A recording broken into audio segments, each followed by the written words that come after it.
Before I begin, I want to first of all thank San Jose's University President Mohammed Kwayome and his staff for allowing us to hold this first Assembly Select Committee hearing on campus climate here at San Jose State. I also want to acknowledge and welcome the Assembly members who are here today with us. Speaker Pro Tem Nora Campos. Could we have your attention, please? Thank you. Assemblymember Paul Fong is here. Assemblymember Campos represents District 27, which is your assembly district here in San Jose. Assemblymember Paul Fong from the Assembly District 23, who's also chair of the Asian and Pacific Islander Legislative Caucus, and also a San Jose State University alumnus. Spartan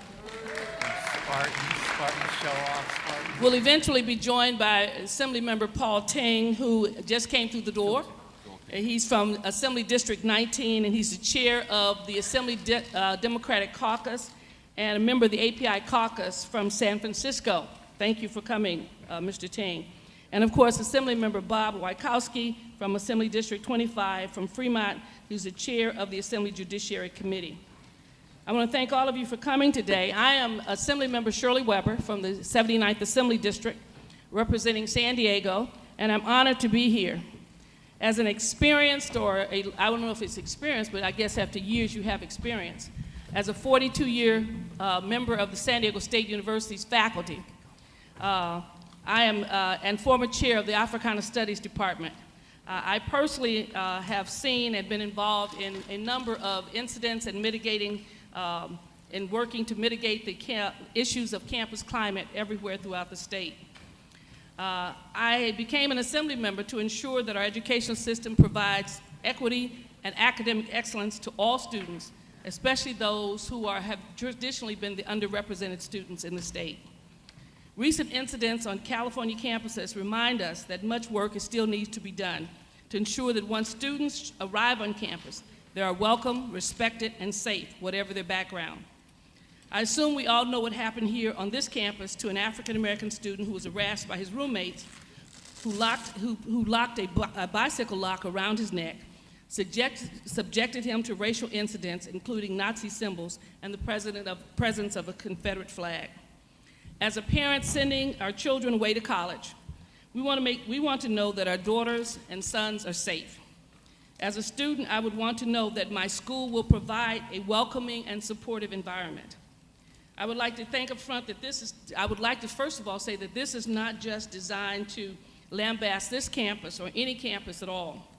However, the objective of this hearing is to disclose what's occurring on college campuses and how these incidents have been handled and to find positive solutions to improve the outcomes. When the incident occurred here at San Jose State, the Speaker of the Assembly, John A. Pettis, called me and spoke with me about this incident because he knew of my commitment and my involvement on campuses for so many years. And he was concerned not only for this campus, but for campuses throughout the state of California and across the country. And out of a great desire to combat these instances, he created the Assembly Select Committee on Campus Climate and appointed me as the chair. The interesting thing is in the upcoming months, this subcommittee and my colleagues and I will be holding a series of public hearings to examine the current campus climate for students throughout the CSU, the UC, and the community colleges to consider what policy changes might be necessary to improve it. As indicated earlier, we are especially eager to hear about successful initiatives to prevent these types of incidents and provide support for victims. Our mission with this committee is to ensure that the state's college campuses are safe, welcoming environments for all students. The committee will formulate policy recommendations based on findings and present them to the legislature later this year. We have with us experts who will make presentations and provide us with an update on campus efforts to address bias incidents. Additionally, we have invited students, diverse experts, and civil rights groups to provide their perspective on campus climate for students of diverse backgrounds in the state's community colleges, CSU, and UC campuses. Some people often ask, why are we concerned about this? Why is the legislature concerned? We believe we have the bigger picture in terms of California. While many of our campuses have formed campus climate committees, have conducted studies themselves about their particular campus, we want to make sure that all of the campuses that are funded through the state have the proper climate for our students to attend. We also recognize the fact that education is extremely important if we're going to basically deal with the issues that we're confronting on a regular basis in the state of California. And it's from the CSUs and the UCs and the community colleges that we obtain the leadership for tomorrow, that they will be the young people who will be basically creating laws, running our agencies and our institutions, and really setting the climate, not just for their campus, but really for California. And that if we're going to basically respond to the issues of diversity and the growing diversity in California, it is because our college campuses, who will provide us with our teachers, our leaders, our politicians of tomorrow, who have had the right kind of experience, the right kind of expression, and who basically live in a diverse world with peace and with harmony among the individuals. And so we see this as not just a discussion of today, but an investment in the future of California to make sure it is a California that is welcoming to all, and it really reflects what we want, which is the best in everyone that's here. So this is not just a discussion of today, but it really is an investment in tomorrow, and that's why this issue of campus climate is so extremely important in California. At this time, I'd like to ask the members if they'd like to have some comments at this time. We'll begin, if any of you want to comment on it, a couple of minutes of comments from any of the members that are here. Yes. Thank you, Dr. Weber. I'm Bob Wykowski. I'm hail from Fremont. I'm the chair of the Assembly Judiciary Committee, and we're certainly concerned about this. I want to thank you, Dr. Weber, and the members here for convening this important hearing today and the additional hearings throughout the state to address this issue. You know, the panel that's going to be coming forward here at San Jose State of administrators and students and civil rights leaders is very important to hear and have them share their perspectives. And I share the concerns that you spoke of with the speaker of the what is going on in our college campuses today. What happened on this campus was horrific. The ongoing harassment and assault of a student that the student experience is really inexplicable. What is even more egregious is that so many more students across our state experience this kind of harassment, and many times it goes unreported. It's important that we have these hearings, that we go through the process of airing the grievances that people have and finding out what is the root cause of these incidences, but more importantly, what can we do? I share your interest in formulating policy that will improve the safety of our campuses, eliminate the bias, and make that investment in California for tomorrow that's needed. Thank you.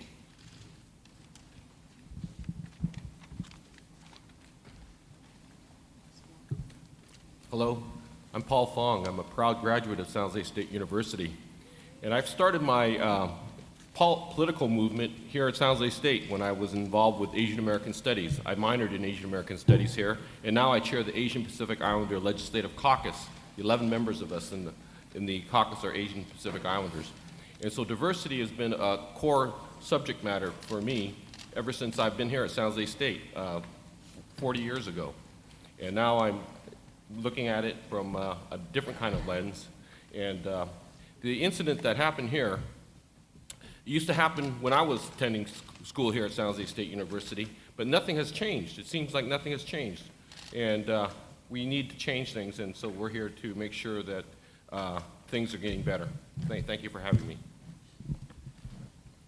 Thank you, Assemblymember Weber, for having the first hearing here in the city of San Jose at San Jose State University. I want to just touch on one comment that Ms. Weber brought up. And first of all, thank you, Ms. Weber, for acknowledging the fact that we had an incident that happened here on our campus. The young gentleman's name that is already out there, Donald. So there is a face to the incident that happened here on our campus. And I think for many of us, this incident could have happened anywhere on any campus, but it happened here in our backyard.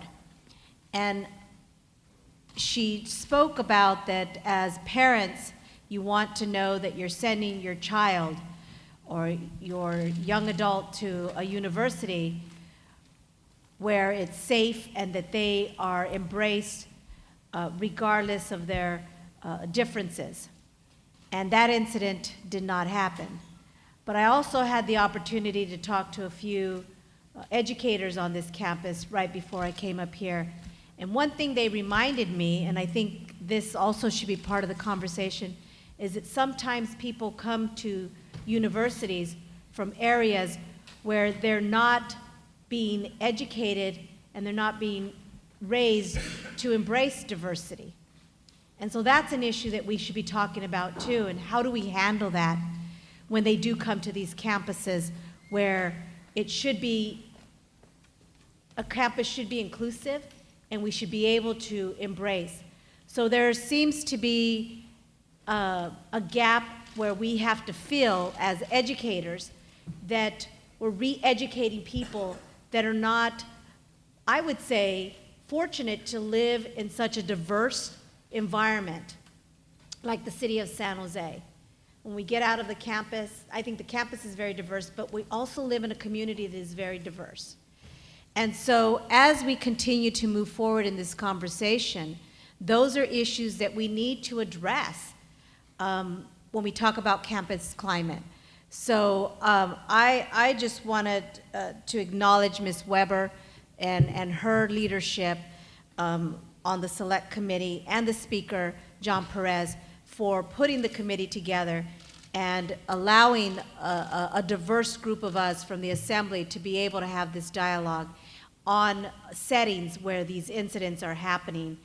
And for the family that had to go through this, and I am going to have confidence in the administration here that they are going to be able to handle this as we move forward. If there are any more incidents that happen right now, the incident that happened here at San Jose State is in the legal system, and we will hope that the legal system will handle this in the appropriate way. Thank you. Thank you, Dr. Weber, for convening our select committee here. I'm Phil Ting. I represent the western part of San Francisco and northern San Mateo County. I have three universities in my district, which are UC San Francisco, University of San Francisco, as well as San Francisco State University, which is part of, obviously, the CSU system. What we've been fighting for so long in this state was making sure that every student, every Californian really had equal access to every part of our higher education system, whether it's UC, CSU, or the community colleges. And while we still need to continue to make progress on that issue because we've been kind of slipping backwards, unfortunately, we at times often forget that once students get here, there's a greater challenge. And I think, unfortunately, the incident here at San Jose State demonstrates that fact, that those challenges continue to exist, race continues to matter, diversity is not just a slogan, and that us really committing ourselves to diversity, but not just diversity in looks, not just diversity in terms of numbers, but really diversity in terms of dialogue, diversity in terms of living together, communing together, educating ourselves together. And we have many tough conversations that I think we haven't been having, and unfortunately it takes incidents like these to spark those conversations again. And they're a reminder that this is a never-ending discussion. It reminds me of our goal as a country, that we are a more perfect union, but every day we're trying to be a more perfect union, that we acknowledge our imperfections, but that we are constantly striving to be better. And again, I thank Dr. Weber for her leadership and the university for welcoming us today, and very much look forward to the deliberations of our select committee. Thank you. I want to thank my assembly members for being here and expressing such an interest as they have throughout this process of being a part of the select committee. As I said earlier, I want to thank the president of San Jose for welcoming us here, for being very open in his conversations with me, for taking this issue and basically not hiding it, but moving forward with it in terms of the things that are happening on this campus. And as my staff my staff and those who in the legislature have indicated, this is an ongoing process in which we will be involved in looking at what we need to do, not just for the moment, but in a continuing cycle. And not just at the university, but also, obviously, the students who came here came from high schools and places, as was pointed out, across the state, who may not have experienced the kind of diversity and the kind of relationships we think is important. So this has implications throughout our entire educational system. At this time, I'd like to introduce and welcome to the stage the president of this campus, San Jose State, President Mohammed Kwayome, who will provide you with some welcome remarks. Thank you so very much, and welcome to the stage.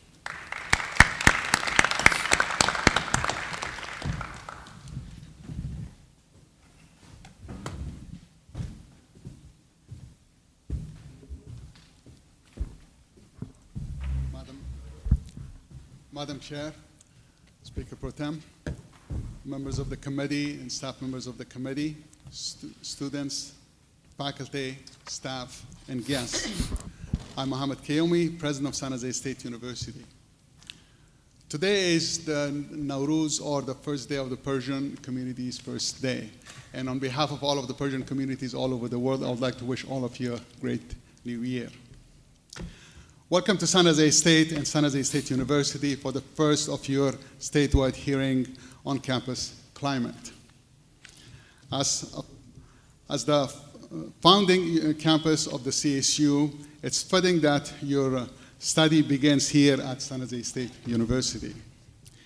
Every student on this campus and all California college campuses deserve a truly safe, welcoming, and inclusive environment.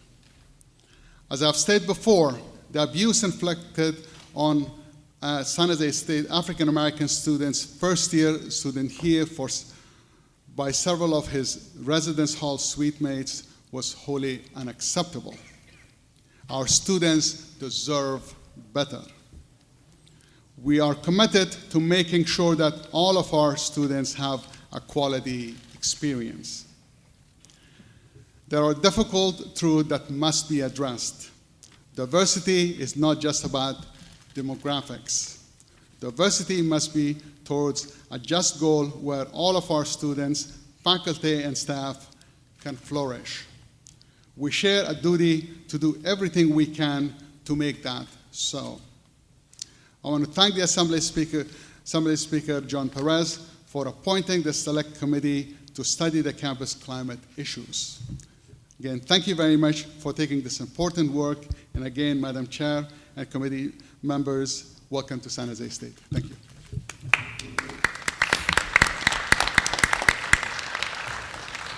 Thank you, President, for coming and obviously welcoming us, and your staff has been very helpful in putting together this hearing, so really appreciate all the support that we've received. As we begin the hearing, it is important that we get at least some parameters around the conversation. Many have asked, what does the word campus climate mean? What does diversity mean? All those kinds of things, and so we don't veer off too far and from that. I've asked an expert in the field, Dr. Wardell Garduzzi, who is the Vice Provost for Diversity, Engagement, and Community Outreach at the University of San Francisco. She will be providing us with an overview of campus climate. Dr. Wardell, thank you for being here. Thank you so much. It's a privilege and an honor to be here this afternoon. Good afternoon. I want to thank all the distinguished members of the Select Committee, particularly Assembly Member Phil Ting, who serves in the community in which I am situated, Tom Amiano, Nora Campos. It was wonderful to meet you earlier. But with sincere gratitude, Assembly Member and the Chair of the Select Committee, who is a longtime leader and professor and advocate in California public higher education, Dr. Weber, thank you so much for the invitation to serve and to contribute to this process. My name is Dr. Mary Wardell Garduzzi, and I am the Vice Provost and Chief Diversity Officer overseeing all diversity community engagement at the University of San Francisco. I am also the former Dean of Students that serve that campus. My comments today are formed by my role and experience as a campus leader with over 20 years of service and teaching with diverse, multicultural students in the state of California. My current role as a Chief Diversity Officer in higher education, combined with my personal and professional experience as a former student in California and now a leader in California higher education, informs my comments on campus climate. As Dr. Weber noted, my expertise is around building organizational capacity, and in this case, university organizational capacity, in the areas of diversity, equity, and inclusion. As such, I understand that any effort to improve or enhance diversity and inclusion at our campuses will not be complete unless we address the issue of campus cultures and campus climates.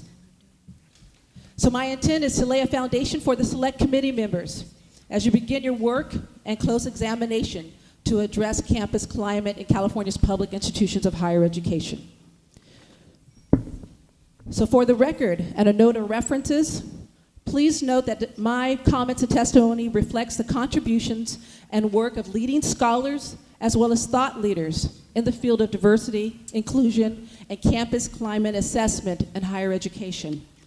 These scholars include, but yet are not limited to, Dr. Damon Williams of the Center for Strategic Diversity, Leadership, and Change at the University of Wisconsin at Madison, as well as Professor Sylvia Hurtado of the Higher Education Research Institute at the University of California at Los Angeles. The task before us to understand and address campus climate is critically important, as we all know, for the success of our students, but also for our faculty and staff, who also experience the impact of a healthy or unhealthy campus climate. With emotions still raw from students recently affected by incidents on this very campus, and with the concern from parents and the general public about ongoing negative student experiences at some of California's most prominent universities, this review process will succeed if there is a willingness on the part of campus leaders, including individuals like myself, students and families of California, to engage in an unabashed assessment of the success, because there are success stories, but as well as the challenges around campus climate at all levels of public higher education in our state. My comments will address the following three areas and will frame our conversation: a definition of campus climate, a historical framing of campus climate in higher education institutions, and the role and responsibility for leaders at the campuses. First of all, the definition of campus climate. So if you Google campus climate, you'll see that there's several definitions that can be used by the select committee that are related to the work that we're here to do today. I provided a brief handout for the elected officials so they can be able to reference this. But essentially it says, campus climate on a college or university campus is a term that is used to discuss how individuals and groups experience membership in a campus community. That's one definition. At the University of San Francisco, where I work and lead diversity efforts, we define campus climate as the behaviors within a learning environment as well as workplace, because we know it impacts faculty and staff, ranging from the subtle to cumulative to dramatic, that can influence whether an individual feels personally safe, listened to, valued, and treated fairly and with respect. The University of California at Berkeley defines campus climate as the current attitudes, behaviors, and standards of faculty, staff, administrators, and students concerning the level of respect for individual needs, abilities, and potential. Another working definition for campus climate from a racialized lens is the part of the institutional context that includes community members' attitudes, perceptions, behaviors, and expectations around issues of race, ethnicity, and diversity. Climate is a term used in higher education that everyone may not always understand. Of course, it is not a question about the weather, although it is beautiful today, or the physical temperature. Yet, in some ways, we do mean to understand the psychological temperature of feelings, as if a campus can be chilly or hostile to the presence of individuals who are different along a host of identity dimensions and experiences including but not limited to their race, their gender, their sexuality, their disability, their citizenship, their religion, and other identities and characteristics. Where diversity may focus on the presence, as Assemblymember Ting mentioned, the presence and the composition of students and faculty and staff from different backgrounds on our campuses and bringing those people together, climate actually refers, on the other hand, to the experience of those individuals and groups on a campus. And furthermore, the quality and extent of the interaction between those various groups and individuals. So an examination of campus climate urges university and college leaders as well as policymakers to better understand and respond to what the literature calls the lived experiences. What is it like when you're here on campus? The lived experiences of diverse students, faculty, and staff. So from my lens as a Chief Diversity Officer, this is where the inclusion work, which is actually harder sometimes than the diversity work, really comes in. The climate on campus may encourage feelings and create realities of inclusion for some individuals and some groups. So some individuals, everything is just great, while at the same time, simultaneously, create feelings and realities of exclusion for others. That's where the tricky part, and that's where the gap is on the complexity around diversity and inclusion. So some comments on the historical framing of institutions as we look at campus climate. Understanding campus climate means that we also consider the historical context and resulting legacies in our institutions of higher learning, along with the complexities related to current diversity, equity, and inclusion on campuses. Diversity and inclusion in higher education is rooted in a socio-historical context that has left behind legacies of inequity and injustices, and its residue has been institutionalized in some of our most prominent schools. Our institutions hold structures of power and privilege that informs our ways of knowing, being, and doing, and have unconsciously, systemically shaped our behavior and an attitude and inform how we do things, how we distribute resources, power, and opportunity within our campuses. These institutional legacies can go deeper than the poor behavior of a single student or a series of disturbing acts by a group of students. A framework offered by scholars led by Professor Totto provides us a tool to examine the dimensions of a campus climate for racial and ethnic diversity. And the committee members, it's on the back side of your handout. There's 4 dimensions: the historical legacy of inclusion in higher education, the structural and compositional dimension, the psychological climate, as well as the behavioral. Historical, structural, psychological, and behavioral.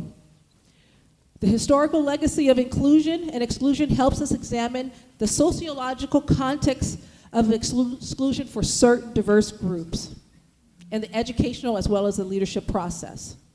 For example, that would be the exclusion of students of color on campus in years ago, which we have moved beyond, or even in some cases, more recent than we would like to know, women in tenured track faculty roles and senior leadership roles. Believe it or not, there's still campuses where women are still taking on a role for the first time. The structural and compositional dimension looks at the numbers, how many and how much as it relates to our diversity, and what gains have we made at adding diverse students, faculty members, staff, and leaders, and the percentages of those individuals who are distinct and representative on campus. While both the historical and structural frames are important and can create a phenomena in an environment such as critical mass, whereby more diverse individuals and groups are participating in the life and leadership of the campus community, it's the psychological climate dimension that helps us examine the extent to which those diverse individuals and groups perceive a sense of belonging, a personal affiliation to the institution, and support from their campus. While the behavioral dimension The fourth dimension helps us examine the experience of diverse students and individuals in the mainstream campus systems, such as campus programs, maybe campus traditions and activities, and their full engagement in these systems on campus. So, as a practitioner, I must say, how do we apply this then? As a former dean of students, if I were to inquire about the campus life experience of a certain group of diverse students on my campus, I would want to know about their campus involvement, both inside and outside the classroom. I would want to understand their sense of belonging in those spaces. That's the type of data that I would be looking for in talking to them. I would also want to know what is the residential experience like of those students, particularly students of color living in the dorms and other diverse students, including international students and students from other diverse identities, gender identities, and expressions on campus. When applied, all four dimensions can help campus leaders and policymakers fully assess the complexities of campus climate. I do want to introduce, with the historical context, this concept of institutional racism, which is the systematic distribution of resources, power, and opportunity in our society to benefit certain peoples and to exclude others. Simply put, to address issues of campus climate, we also have to acknowledge the existence of institutionalized structures of racism, sexism, and other isms in our public colleges and universities that set forth the conditions for inequity that diverse students and others are experiencing on campus. My final thoughts today are going to be around the role of leadership. And I am part of that leadership and work with leaders on these issues regularly. There is required characteristics and skills of today's senior executive leaders in public higher education, private higher education, which I'm currently situated. Unfortunately, we may again see insidious individual behaviors that come to us from as where our students are coming from, rooted in bigotry, conscious or unconscious bias, hatefulness that emerge from some members within our campus community. That is why this issue of campus climate calls for all college and university leaders to respond with competence, commitment, and courage, acknowledging and understanding the conditions of the institutionalized structures of inequity that we all attempt to do this good change work. We must acknowledge that we can often work with very good energy, and as what I say, very good intentions. Everyone around me has good intentions within organizational constructs that may perpetuate unknowingly a poor campus climate and culture. As universities and colleges attempt to improve their campus climates, a vital first step will be to ensure that each institutional leader, that starts with the chancellor and presidents, provosts, vice provosts, all the way to the deans and the directors, are aware of and personally committed to inclusive excellence. And they have to do this on a very personal and individual level. They can't say because I'm part of a team that that is something I believe in. Building an inclusive, supportive campus environment calls for senior leaders who understand and believe that academic excellence in higher education does not exist without diversity, equity, and inclusion. Every member of the faculty, staff, and student body must feel valued and respected on our campuses. And although each member can play a role in nurturing and facilitating this environment of what we call in higher education inclusive excellence, that's a term that we use, it is those individuals in leadership roles that must communicate and enact the changes to create a climate that cultivates diversity and inclusion and furthermore celebrates difference.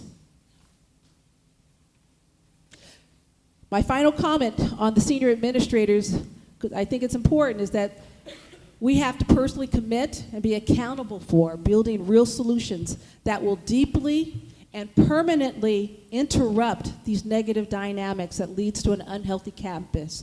And we must be willing to challenge the leaders in our areas at all levels to do the same and to hold those individuals accountable. So to do that, One of my recommendations in my work with leaders is that they have to engage in self-deep awareness. We have to look in the mirror to examine, reflect on our own individual assumptions, our own biases, and gaps in our own behaviors, the ways we think, the ways that we know, and even looking at our decision-making processes. All these things contribute either toward or they take away from the inclusive campus climate that we all purport to have or wish to seek. I believe that the Select Committee review process is a courageous example and step forward toward making California public higher education the national and global leader for inclusive excellence. So in closing, I stand before you as a daughter of California education, who now has a doctoral degree, first in my family to go to college. During my educational journey, it was the campus and climate and the individuals at those institutions who dedicated their lives to ensure that diverse students like me had the opportunity to feel safe, to be nurtured, and to have a secure learning environment, which allowed me to focus my efforts on my studies and to get some good grades and ultimately lead to professional and other success. So a safe campus climate is a prerequisite for the work that we're doing today and also for ensuring that we develop healthy students into the future. Thank you. Thank you, Dr. Wardell Garduzzi. Thank you so much. Thank you for giving us a good framework from which to work. And at this time, I'd like to call our first panel that will be talking about what is happening on our campuses and how are we responding. Each panelist, our format today, each panelist will have 5 minutes. We have a timekeeper here. And after the panel's presentations, then we will have questions from the panel here, from our legislators. And at the end of all of the panels, there are 3 panels, we will have comments and questions from the audience. At this time, we will hear, our panel will consist of Mr. Nance on the end, Bill Nance, who's the Vice President for Student Affairs at San Jose State. Next speaker will be Ms. Cherie Marlowe, who is the Assistant Campus Diversity Officer at UC Santa Cruz, followed by Dr. Stacy Cook, who is the Vice President for Student Services at De Anza College, and followed by Officer Nathan Johnson, who is the Chief of Police at Sonoma State University. And each one will be providing us with information concerning their perspective, concerning the incidents that happened here, but also what's happening on their campuses and what protocols and things might exist. My staff here will give you symbols or signs to tell you when you have 3 minutes left and when you have 30 seconds left. You each have 5 minutes to present. We'll begin with you, Mr. Nance, Dr. Nance. Thank you very much. Good afternoon. Thank you, Assemblymember Weber and other members of the Select Committee this afternoon. Welcome to San Jose State University. We're here today because of alleged hate-based activities against an African-American student in our residence halls last fall. That incident and its aftermath have shaken our institution to its core. We've struggled to understand how this possibly remotely could have happened here in our community. We welcome you in joining our campus and our broader external communities as we seek answers, insights, and future solutions. As part of our effort to provide clarity and transparency, I'd like to start by providing 3 brief updates on the case. Criminal and university judicial processes are moving forward independently and in parallel through the spring term within timeframes noted as the case unfolded last fall. An independent investigator, Mr. Mike Moy, completed an extensive and thorough report that details facts of the case, and we invite you to read his report on our website. Third, a special task force on racial discrimination, chaired by Judge Ladoris Cordell, the independent police auditor for the city of San Jose, was formed to review the case, our broader campus climate, and to make recommendations to the campus meeting moving forward. They met last night for the 4th of 6 sessions, and we look forward to receiving their final recommendations soon. Our panel today is asked, what is happening on our campuses and how are we responding? First and foremost, San Jose State holds a strong core value that community in its many various forms lies at the heart of campus climate and student safety. Campus climate begins with access to education and a college-going culture and extends beyond our physical footprint into our broader community. Students come from many different backgrounds and hold many different mindsets. We want to help our youth develop values that translate to safety and success when they arrive here. This requires connecting with parents, families, and schools long before their children set foot on campus. Over the past 6 months alone, we've hosted over 3,000 youth and their families, many first-generation students from underserved communities. As recently as last weekend, we held events that bring Latino, Asian Pacific Islander, African American, and other communities' families to campus to build early connections with SJSU and higher education more generally. I particularly wish to thank Speaker Pro Tem Campos for joining us this past Saturday to help us welcome and inspire our ALICE conference participants. New students arriving on campus typically seek a strong sense of place. We're their new home, their new community. It must be safe, welcoming, and inclusive. Fellow students form bonds with each other, family-like ties. Faculty and staff become second parents and life mentors.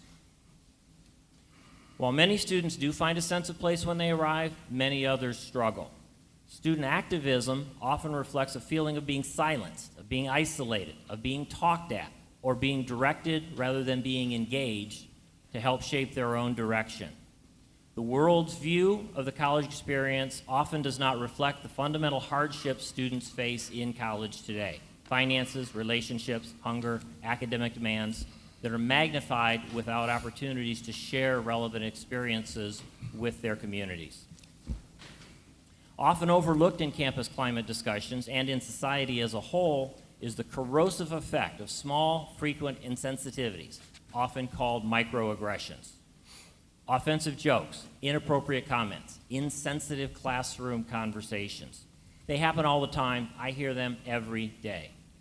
These experiences have a cumulative effect that generates resentment and anger and create a climate of distrust, divisiveness, and disengagement during what should be students' most thriving and exciting year. Building community requires communication, interaction, and mutual respect. It's slow, it's painful, and it often is challenging. Universities need to learn to listen to their students, to engage them with respect, and involve them in key topics, discussions, and programs. Briefly, three approaches that we use are students helping students through programs such as peer health educators, Students Against Violence Everywhere, to make a difference. Students to make a difference. Safe zones and support services, counseling services, Mosaic Cross-Cultural Center, peer connections, right? Growth experiences occur in these entities, in these communities every day. Finally, physical spaces.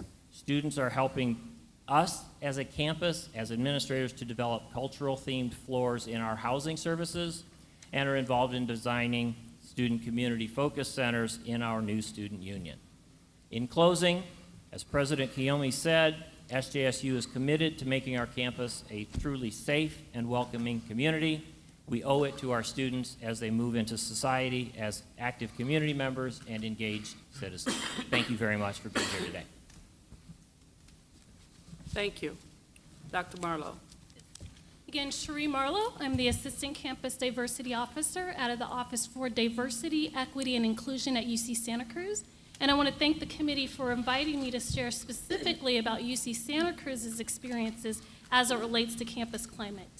And at UC Santa Cruz, we're committed to maintaining an objective, civil, and supportive campus community that is free of coercion, intimidation, or exploitation. And we expect every member of our campus community to practice our principles of community.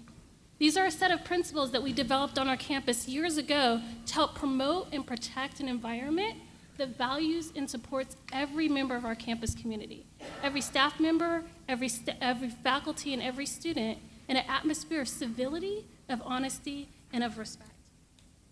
Our campus strongly believes and adheres to the First Amendment freedom of speech as well as academic freedom rights. And we also have a campus community and a long-standing history and culture where we have a very low tolerance for anything that approaches hate speech or bias incidents. But we do understand that our campus is not immune to hate or bias incidents that do happen on campuses across the nation. And when these incidents do occur, we handle them with immediacy and with skill. Because we understand what these incidents do occur, similar to those that happen at San Jose State University, they're very painful to experience. And we believe as a community, a campus community, that it does take a community response to help heal.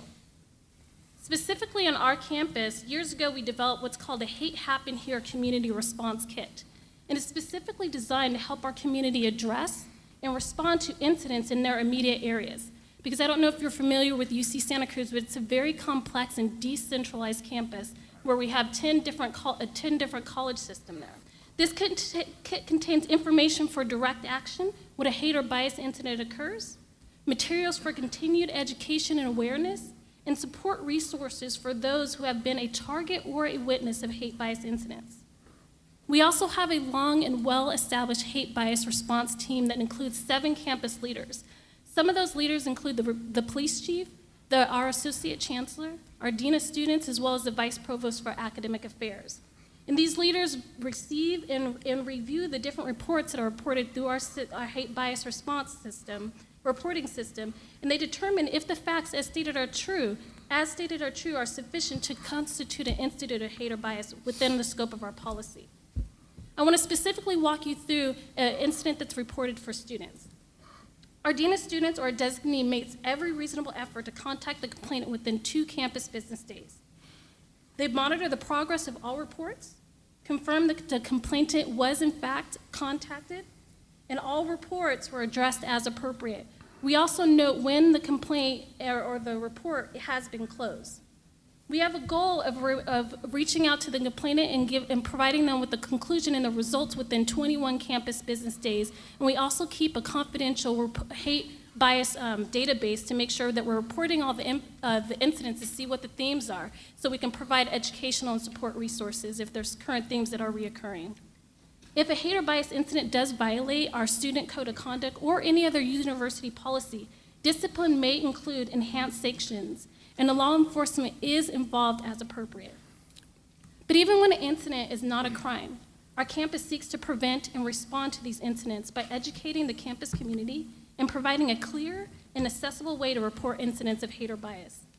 I just want to walk you through some of the proactive approaches. We're not just, once a report comes through, we don't just respond to those reports. We also want to take proactive approaches to address and promote campus climate and inclusion on our campus. And I just again want to highlight 2 examples for sake of time. The first one is the Chancellor's Advisory Council on Campus Climate, Culture, and Inclusion. This council was formed 3.5 years ago by our chancellor, and he personally chairs this committee that does address campus climate inclusion issues that happen throughout our campus. It has 50 members of faculty, staff, students, both grad and undergrad, administrators, community members, and alumni. And we have been meeting at least 4 times a year for the last 3.5 years, as well as additional subcommittee work that does occur. The second example is the Diversity and Inclusion Certificate Program that was established in 2010 by my office, the Office for Diversity, Equity, and Inclusion. It's designed to be a professional development opportunity at no cost to faculty and staff, with the goal of talking about diversity and inclusion. I just want to highlight some of the courses that are offered. We talk about understanding race and class issues. We talk developing cultural competency for supervisors, discussing LGBT issues in the workplace, as well as student veterans, as well as persons with disabilities. And to summarize, I just want to talk about and highlight some of the strengths and challenges that we do face at UC Santa Cruz, some that I've already mentioned, that we have a strong and well-established response team, that we have an effective reporting tool, we do have a track record of immediate response to incidents, available resources for support systems, such as counseling and psychological services, an effective and strong Title IX office, as well as my office follows up on incidents as appropriate. Just that some of the challenges are things like anonymous reports. We receive those, and it's difficult to reach out to those complainants and provide educational resources or support when we're not able to speak to that specific complainant. Incidents that target our students off campus and in the town of Santa Cruz. A lot of our students live off campus. How do we continually rally community support around hate bias incidents? Again, a large and complex decentralized campus. And lastly, what I believe many institutions face is balancing the freedom of speech and academic freedom rights against addressing issues of hate speech. Thank you. Thank you very much. At this time, Dr. Cook. Good afternoon. Thank you, Chairwoman Weber. They can't hear you. Talk directly to it, please. Good afternoon. Great.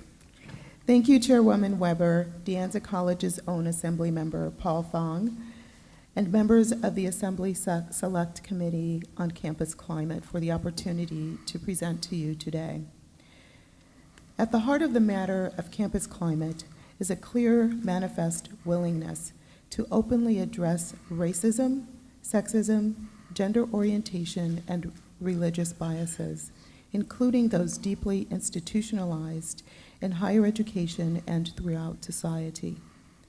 Left unacknowledged, these biases can, at minimum, cause historically underrepresented students, faculty, and staff to feel uncomfortable and unwelcome, and at worst result in violence and hate crimes. I am proud that De Anza College has a long-established college-wide commitment to inclusion. We are intentional about our commitment to creating and maintaining an environment in which all students feel welcome and a part of the college community. And we demonstrate this in a range of different practices, including the college mission and value statements that reflect a commitment to multiculturalism and a welcoming environment for students of every background. De Anza College President Brian Murphy and his senior staff work daily to ensure that we have an environment in which students feel comfortable discussing difficult issues, including discrimination and bias. Faculty and staff are partners who are dedicated to diversity and social justice. This dedication is institutionalized through the curriculum, as well as through the college's Office of Equity, Social Justice, and Multicultural Education, and the Equity Action Council. The Office of College Life and De Anza's Institute of Community and Civic Engagement provide vehicles for student participation and healthy expression. Students have numerous opportunities to involve themselves in activism, arts, and of course, freedom of expression. Irrespective of De Anza's deep level of commitment to equity and inclusion, we are not insulated, and we are not immune to the potential of disruptions and hate crimes. We have in place a variety of ways to address incidents and potential incidents. Again, as a college community, we address issues in forums and other collective venues. Our Student Judicial Affairs utilizes Advocate, an electronic incident reporting system that enables members of the college community to easily report on-campus incidents and lead interventions that prevent escalation of a problem. We also have a behavioral assessment team that works directly with students and others who report incidents on campus. If there is an alleged criminal act, we work closely with campus police. We follow and consistently work to improve related policies and procedures. We will soon work with student government to implement a bystander intervention program designed to teach and empower students to report incidents and intervene if safe and appropriate. I trust that we at De Anza and our community college and university colleagues will all continue to make concerted efforts to provide safe environments for our students. Thank you again for the opportunity to participate in this valuable hearing. Thank you. Mr. Nathan Johnson. Good afternoon. I think I got the mic. I think you hear me fine here. Yes. Yes. It's an honor to be here, Chairperson Weber, Select Committee, guests, and attendants. I think you had it right the first time. I am Dr. Nathan Johnson, and I think I was before you before on a different issue, different matter earlier last year.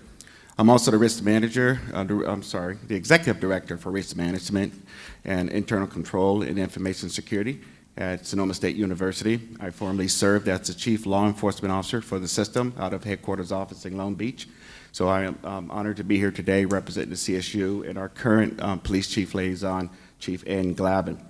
Needless to say, the CSU is a large system. 500,000 people we have to protect. We have 23 campuses, 23 police departments, about 460 cops statewide. And if you do the math, that's about 1 officer per 1,000. When you consider all the things we have to be in place, we do an excellent job, I believe, in keeping our campuses very safe. Like cities and towns, our police officers are trained in police academies alongside those officers who are assigned to cities and counties, and we receive the same training and similar training as those officers do.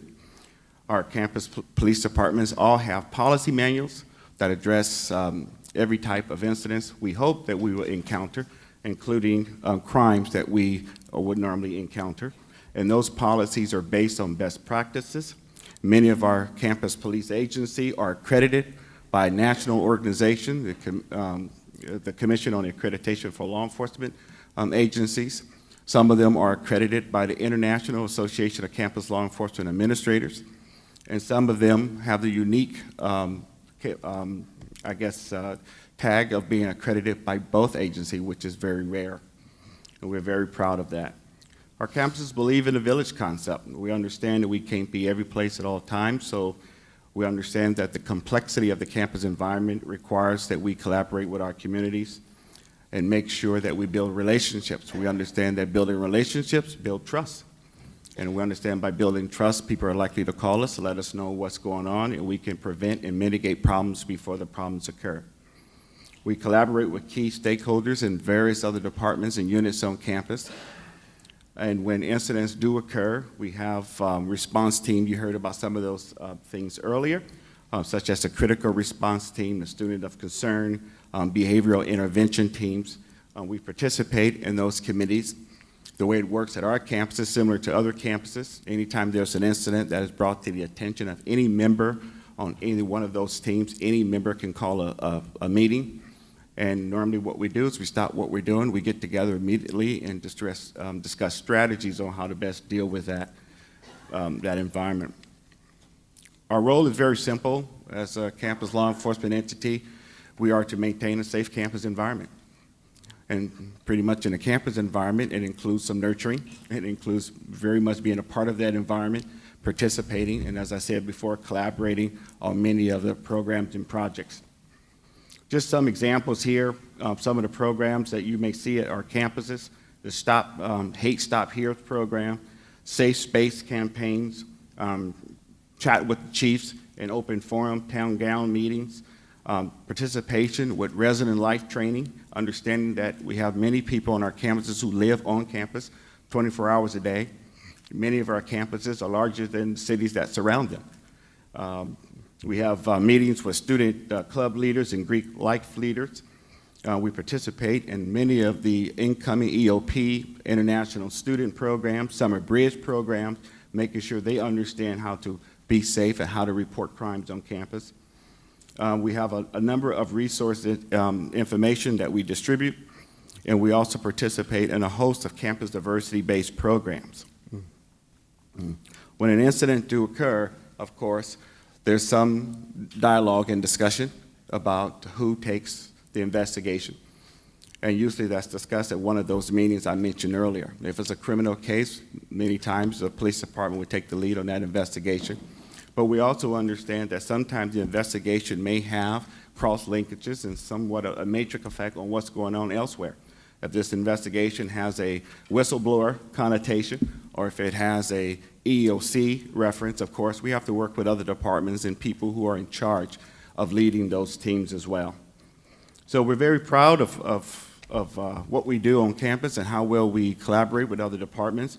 I think it's the way to go, particularly in the academic environment where it is very complex and we have folks from various backgrounds and histories that come to our environments. And it's very important that we understand that it's not sometimes a black and white, one shoe fit all concept. And so we try to maintain a great deal of flexibility in how we patrol our campuses and be very responsive to the needs of our environment. Thank you. Thank you very much. I will now open up it for our legislators if they have any questions of any of the panelists. Yes, Mr. Fong. I do. Dr. Bill Nance?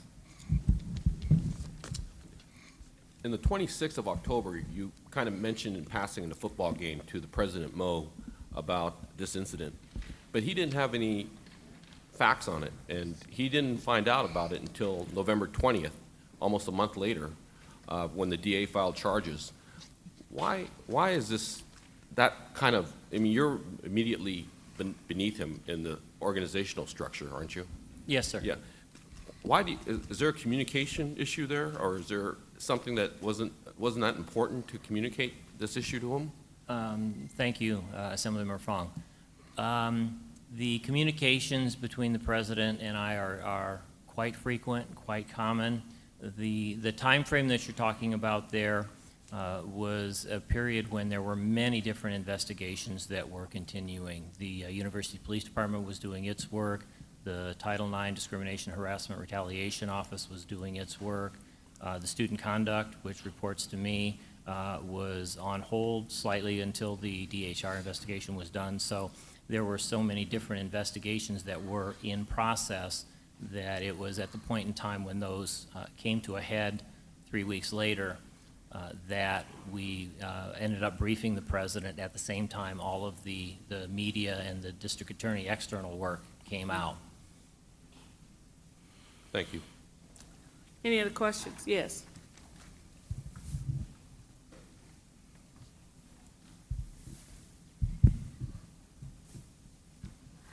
I'm just going to ask a follow-up question from my colleague. I hear that there were all these different investigations that were happening, and that's why the president was not briefed, and then everything came to a head. What is not clear to me is that there were red flags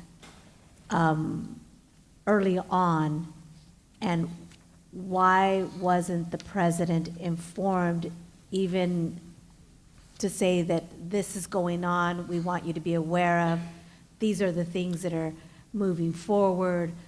So it's not clear to me why there wasn't earlier communication within the organization that this could be a very serious incident that is going on campus. So I think what I'm trying to understand is what happened in those 3 weeks. So there's something that had to have gone wrong, or maybe the word wrong isn't right. Where did the communication not happen? In part, and thank you, Speaker Pro Tem, for that, the dilemma is with the information flows between departments and to me, and also with the president himself, from me and from myself to colleagues and the cabinet, that with the lack of information in certain areas and waiting for final collective details to me, it's clear within Mr. Moy's report of the investigation that the shortcoming as a whole for the university was the communications between my office and the president's office.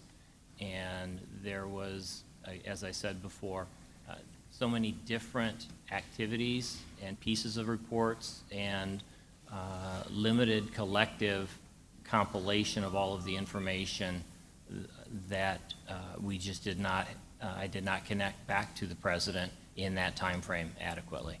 So has that been resolved? Yes, without question.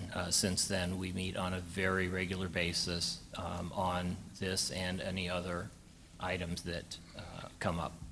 So I'm going to ask the question in a different way to the rest of the panel.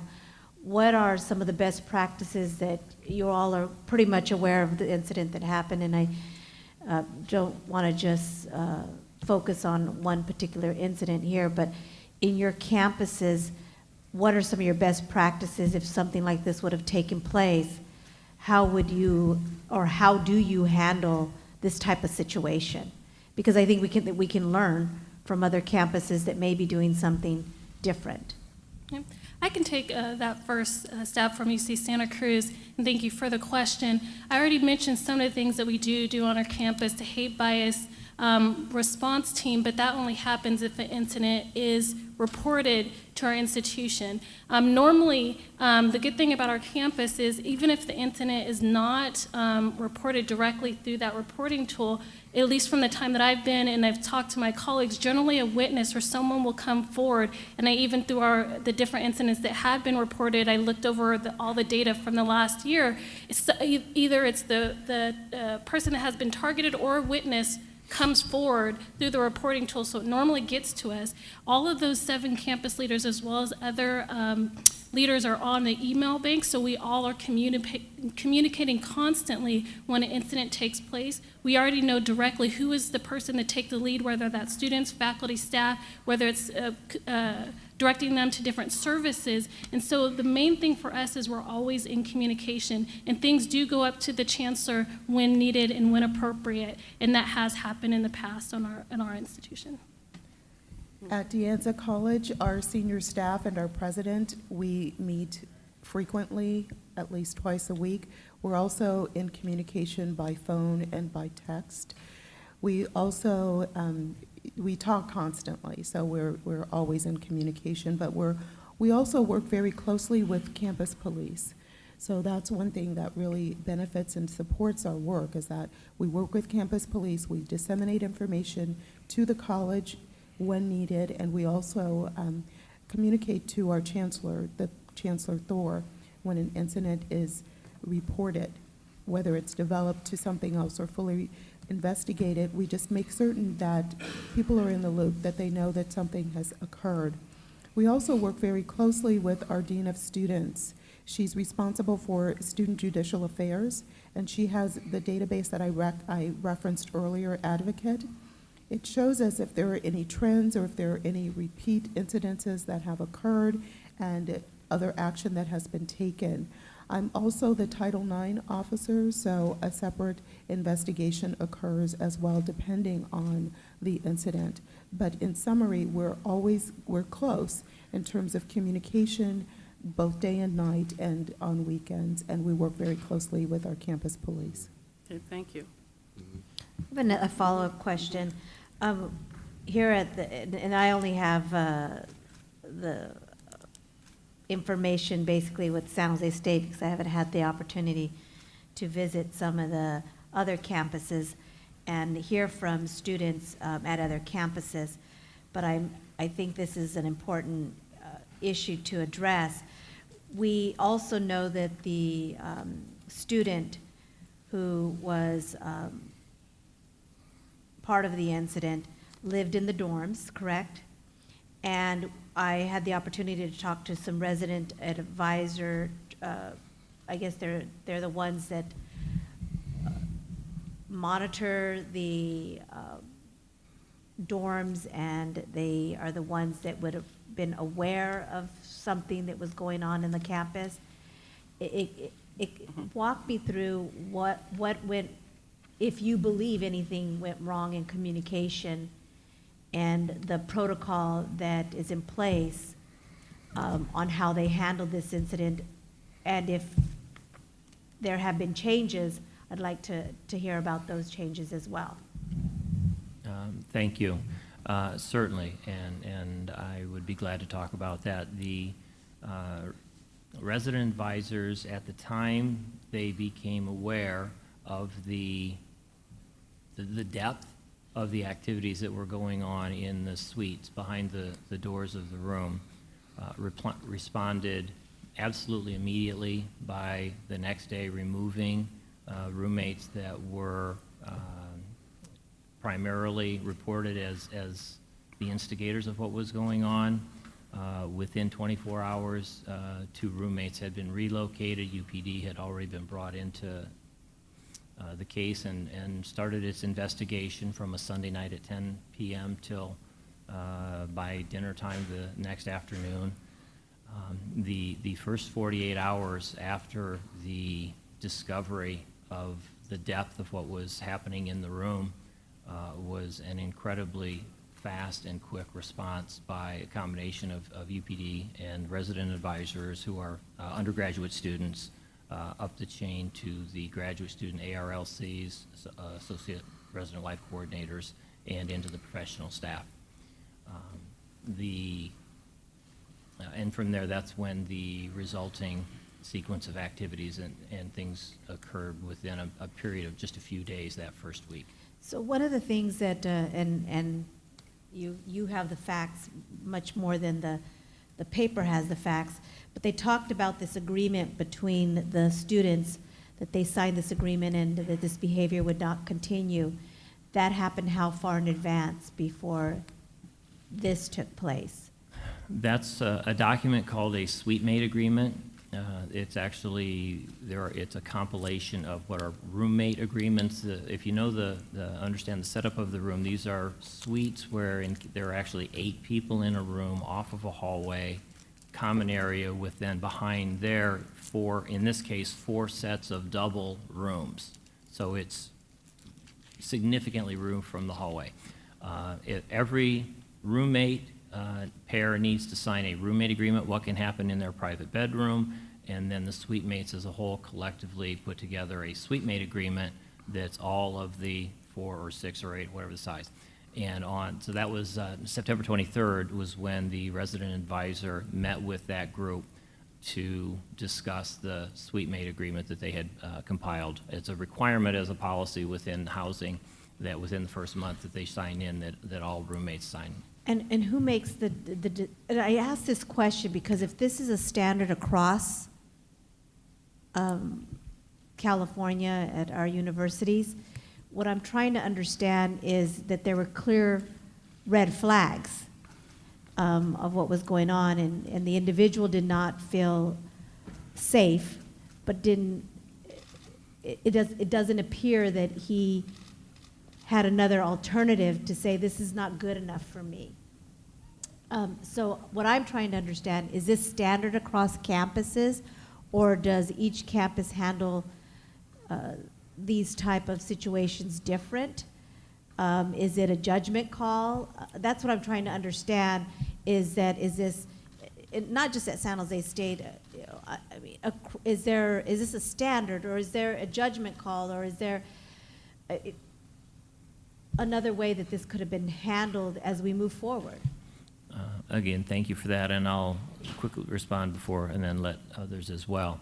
That's absolutely, those roommate agreements, suite mate agreements, is a process that we have discussed at great length and reviewed, and we're revising the processing of them, the review of them.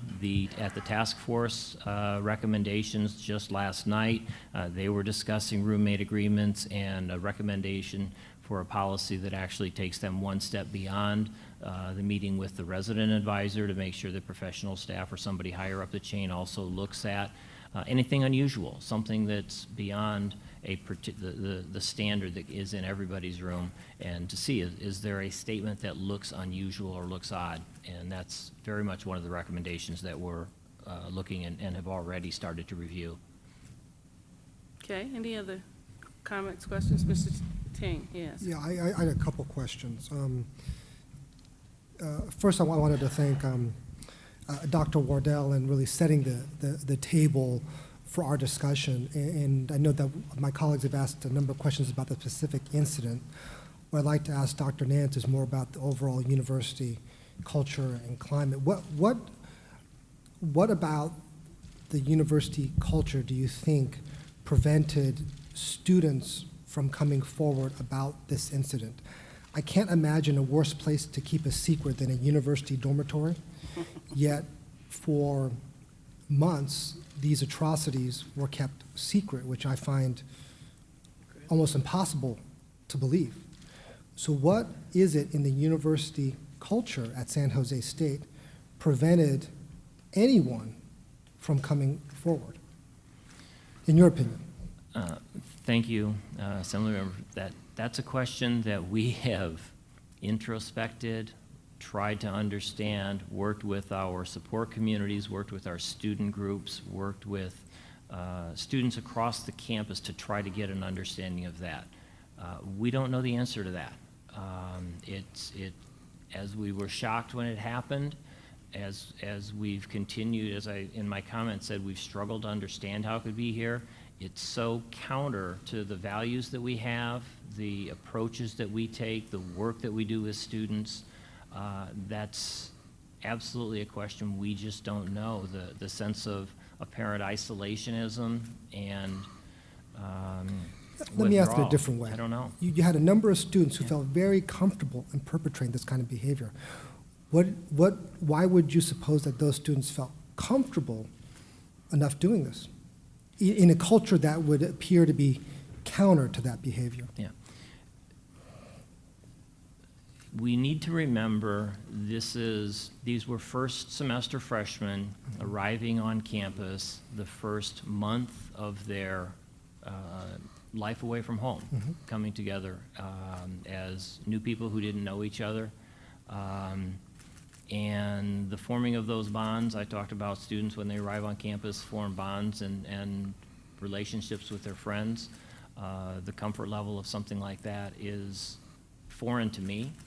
And you asked, in my opinion, how can that begin to happen, is beyond any knowledge or understanding I would begin to have. I don't get it. But yet, if you can't guess why it's happened or what allowed it to happen, how can you begin to address it, I guess? That's where I'm puzzled. Oh, that's where we're working very actively with students. I've seen quite a number of the students in the audience here today that we've engaged with extensively in meeting with housing staff as well, developing potential cultural floors for staff. It needs to come from students. It needs to be an engagement with the individuals and the perspectives that they bring. We bring professional expertise as student affairs professionals, as university administrators, but the notion of working with and reshaping values that students bring to campus is a very slow and difficult challenge. So are you saying that you believe the problem was a lack of student engagement? Is that what you're saying? I mean, I'm trying to understand. You said you're addressing the issue, and you haven't been able to answer my question what you think the problem is, so it's hard for me to understand what issue you're addressing, I guess. It's building community with respect, and building a sense of trust, building a sense of respect among students, a willingness to talk with the resident advisor. One of the discussions last night in the task force focused very much on active engagement within the floor, with the RAs working with the floors, understanding who the students are, understanding the pairing, the relationships of the students that exist in the residence halls in their various rooms. And when you say culture, it's hard to say that there's any single culture that is universal. There are many cultures, many communities have different approaches, and a campus culture of community involvement, engagement, inclusiveness, that is something that students need to grow into as a university value that they don't necessarily bring with them when they first arrive in the first month that they're on campus. So is there anything you're doing to prepare students for that initial? We're looking very intensely into programs with orientation in the summer before they come. We're looking at changes to the move-in processes. We're looking at changes to the pairing of roommate process in the assignment of students into the resident halls at the beginning. As much as we can do when students or before students arrive will help coordinate and support the work they have when they're here.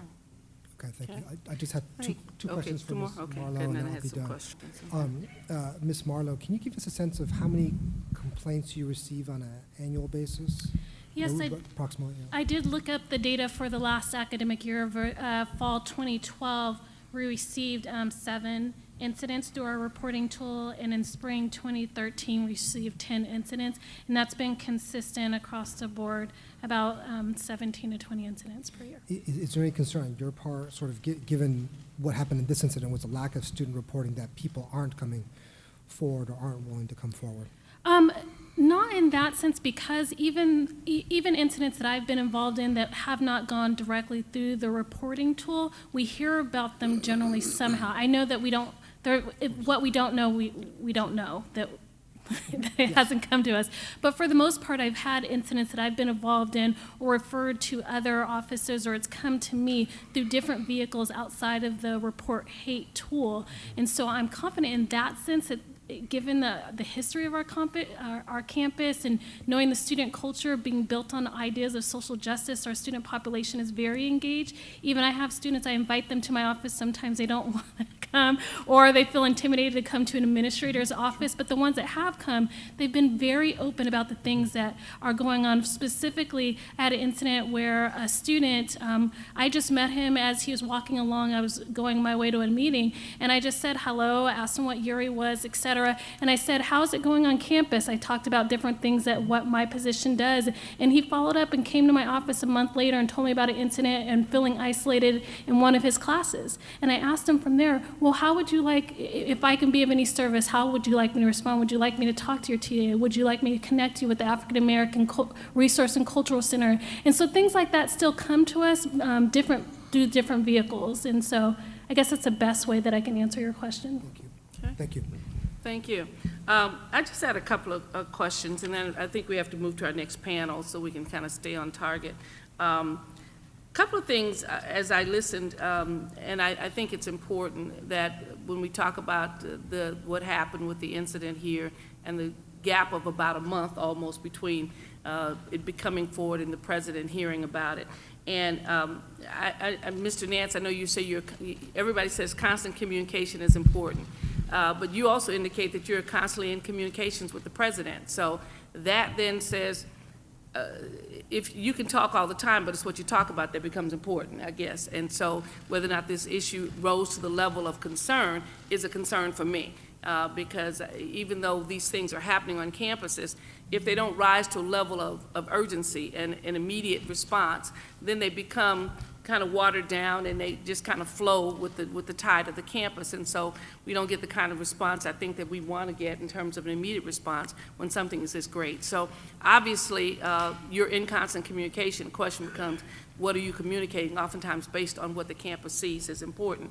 I was also concerned, you've listed a number of programs that you do that are on the campus, safe zones, peer connection, so forth and so on. And I assume these programs existed back in September and not just something that we started recently on the campus. These are part of the campus culture. They're here, and so they're available. So then I would assume that the campus will be assessing these to see whether or not this array of 6, 7, 8, or 9 activities that you're engaged in really provide you with students with the kind of comfort or security that they need. Because we can, when I was in city schools on the school board, we could list at least 50 programs, and none of them effective in terms of student performance and achievement, because everybody was doing activity, but the quality of the activity was obviously not getting to the issue at hand. And so I would caution our campuses about adding a list of activities that may not necessarily address the issue. You mentioned something about the students coming to campus and trying to get them into it. You know, one of the challenges I find, and my concern is that if we depend upon the students to create the culture for the climate, then we will always be at an influx with peaks and valleys because campus students change. My assumption is that the campus climate is set by the administrators, not by the students. That there should be an environment of zero tolerance on a campus.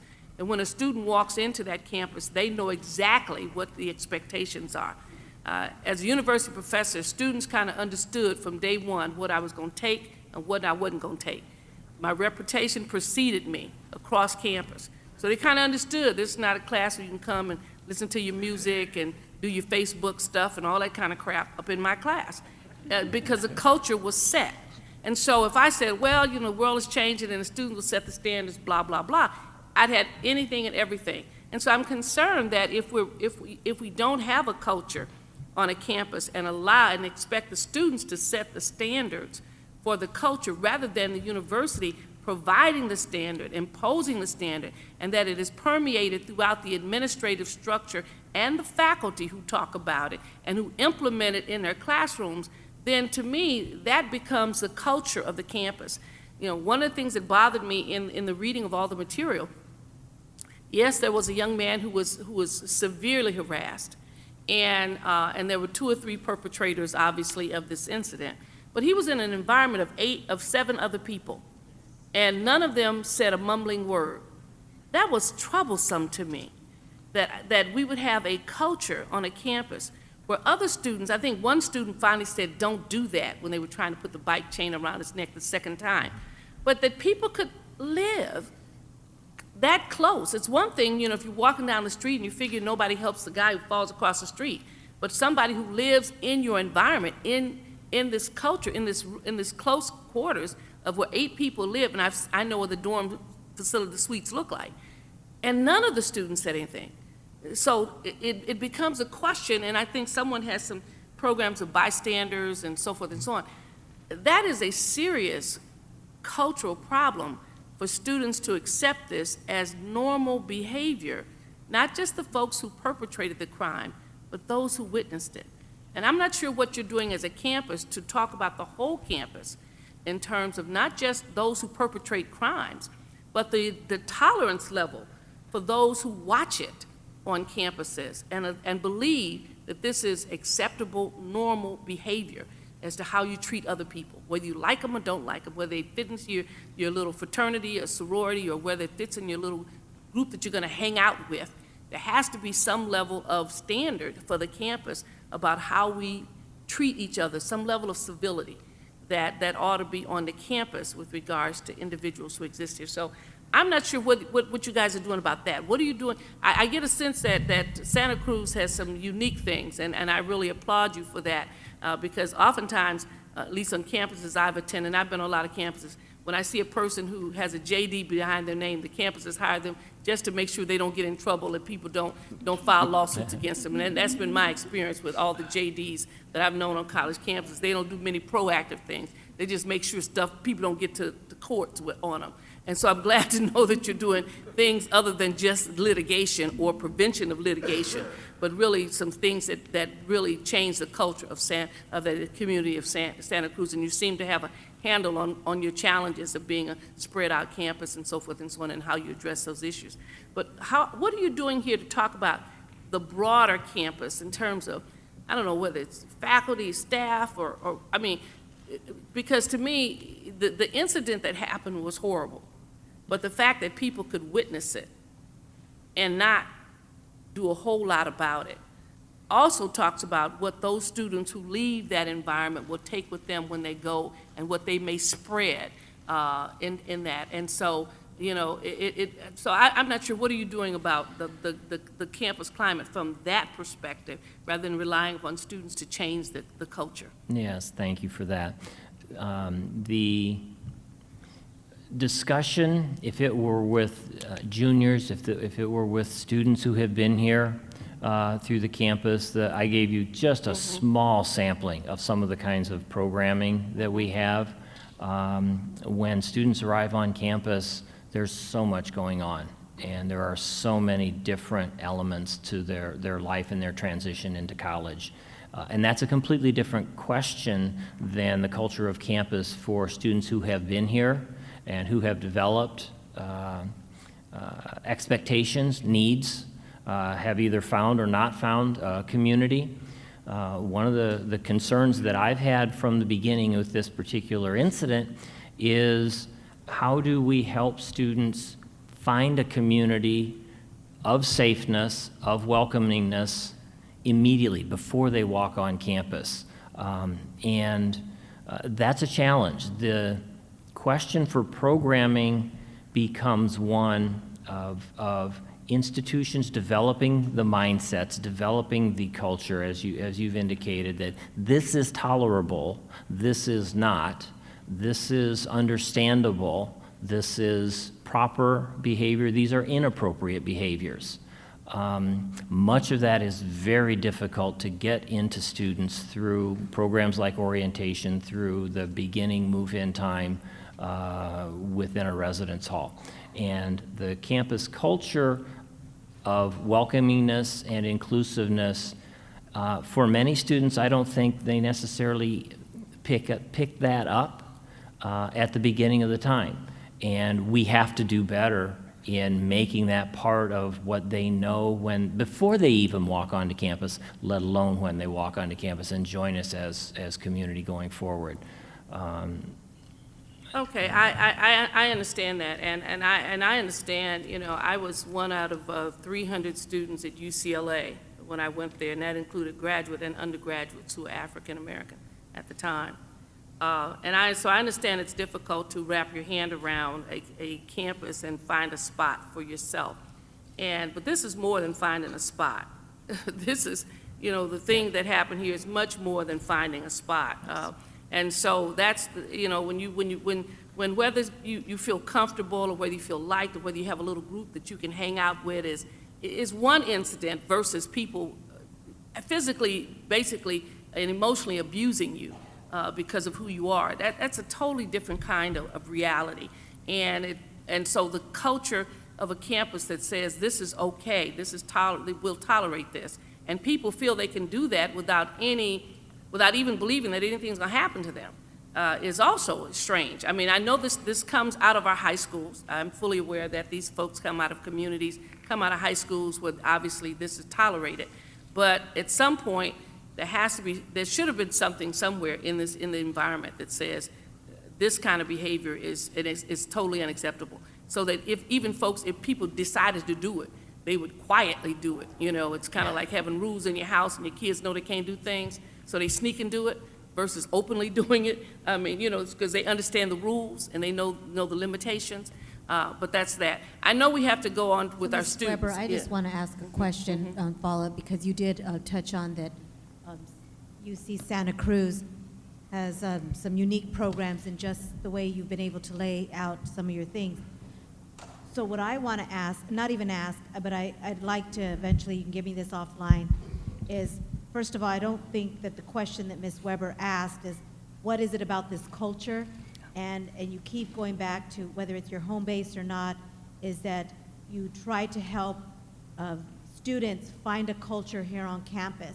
The reality is that people can find individual, you know, groups that they want to hang out with.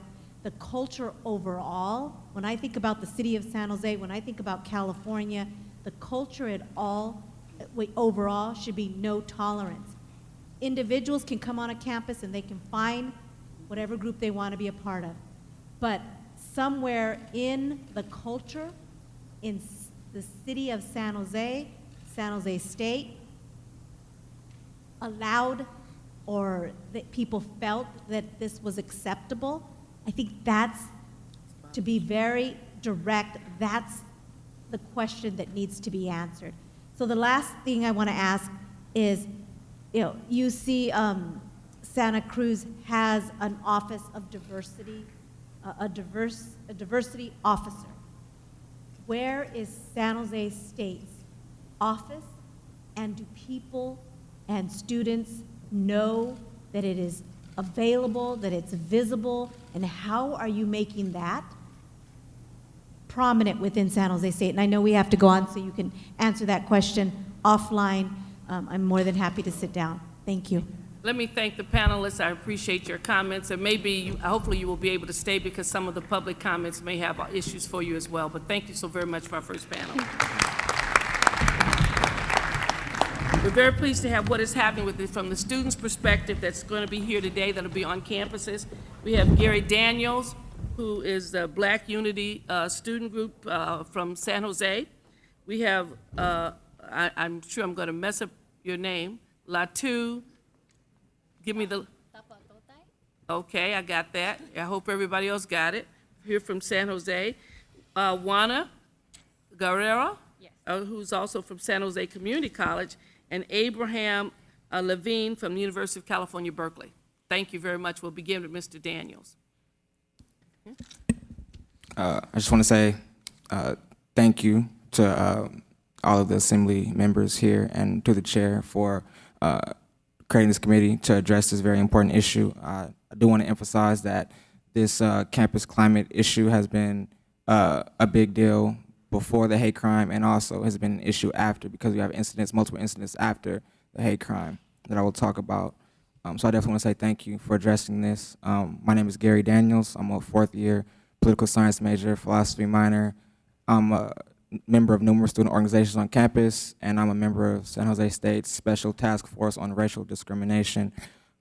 There are 5 main points that I want to talk about that relate to the campus experience of African American and students of color in SJSU and the CSU system.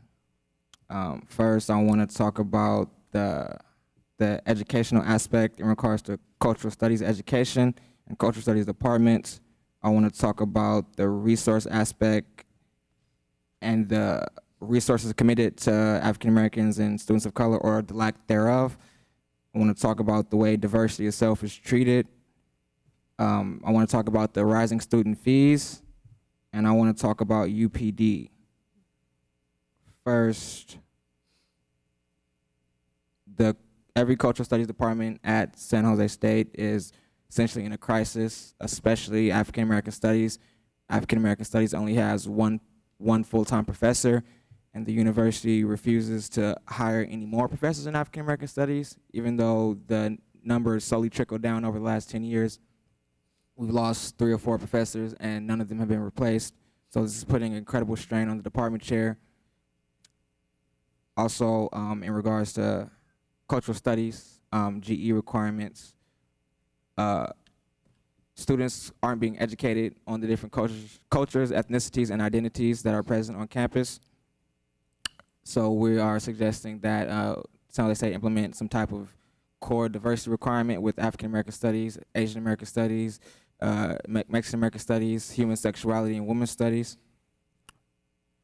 I want to say that in regards to student resources, the university could not name what the resources were for African American students. Afterwards, they remembered that there are black fraternities and sororities, and they remembered that we have the Mosaic Cross-Cultural Center, but Cross-Cultural Center does not address student success. That addresses, I guess, the way people interact with each other, but that's not actual student success. That's in the backdrop of a 36% graduation rate for African American students. What that means is in 6 years, only 36% of African American freshmen will have graduated from San Jose State University. It's awful. In regards to diversity, San Jose State operates from a colorblind perspective. That colorblind perspective has been a total failure. If you don't know, or if you're not acknowledging the different groups on campus, you don't know how to serve them.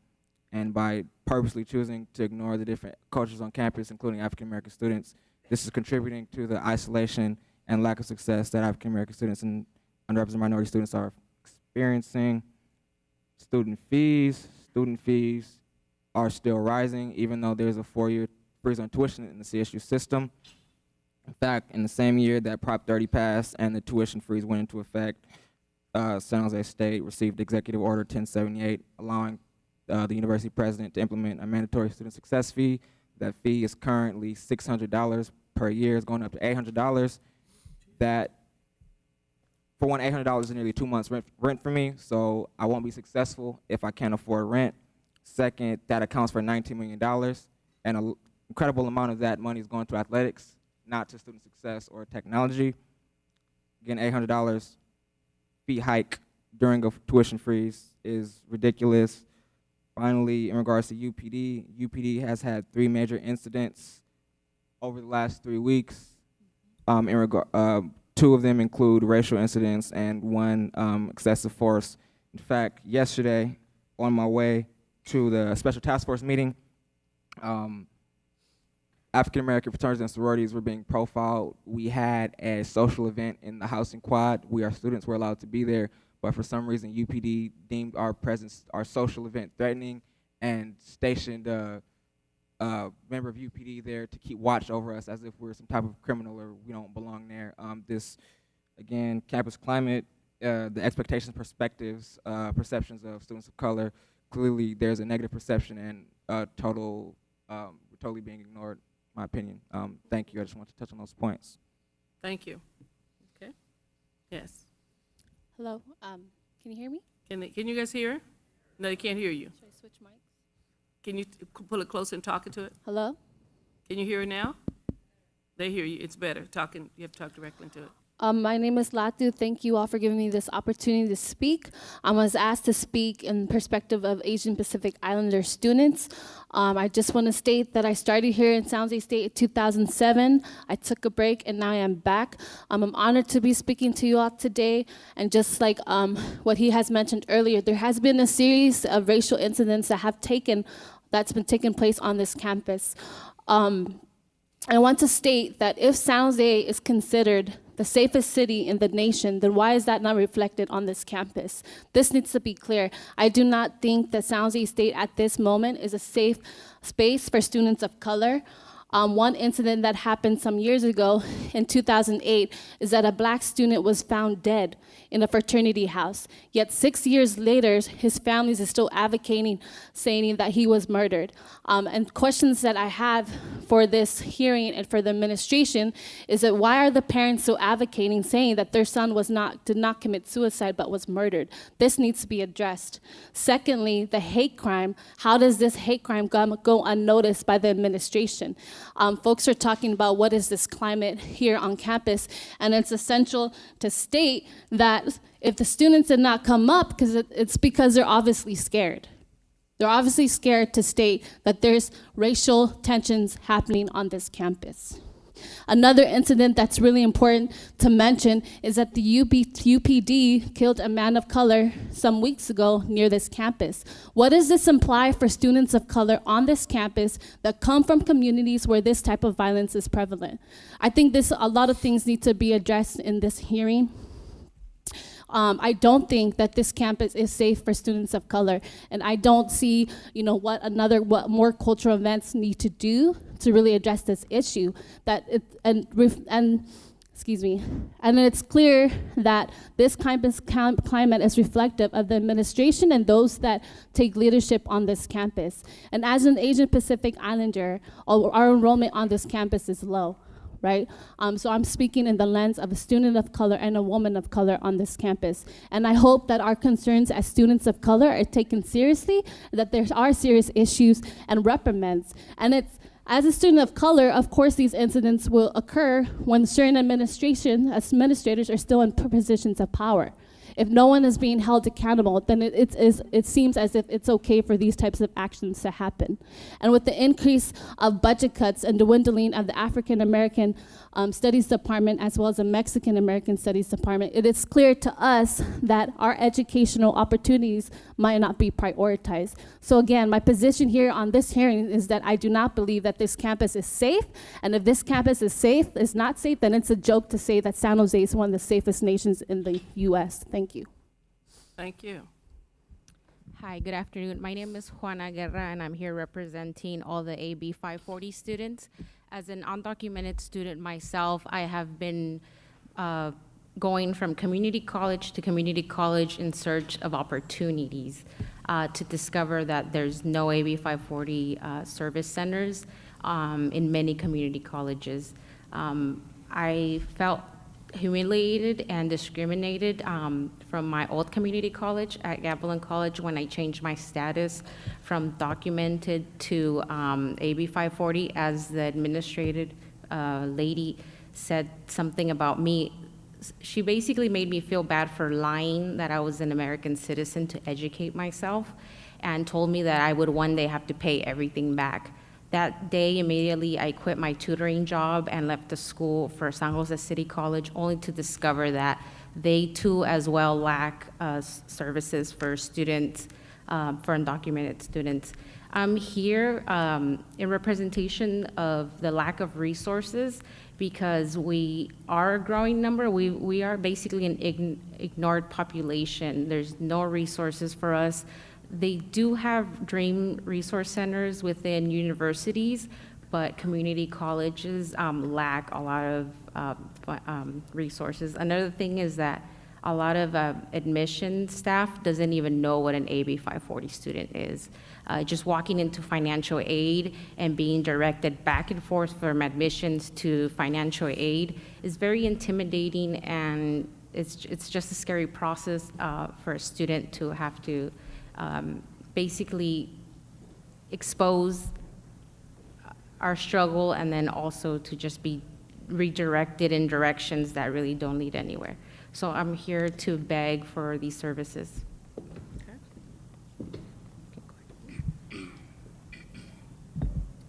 Good afternoon. Can everyone hear me? Good afternoon. Thank you everyone for letting me speak here and share my personal story and my perspective. My name is Abraham Levine, and I'm a junior at UC Berkeley, majoring in political economy. I'm a student who identifies as a Jewish Zionist.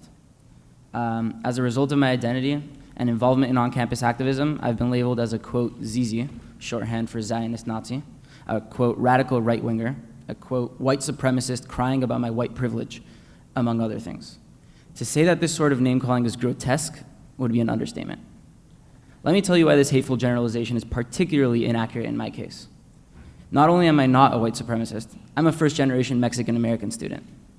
I grew up in a Mexican community in San Diego, speaking Spanish with my family, Spanish with the vast majority of my friends, celebrating Mexican culture as a integral part of my identity.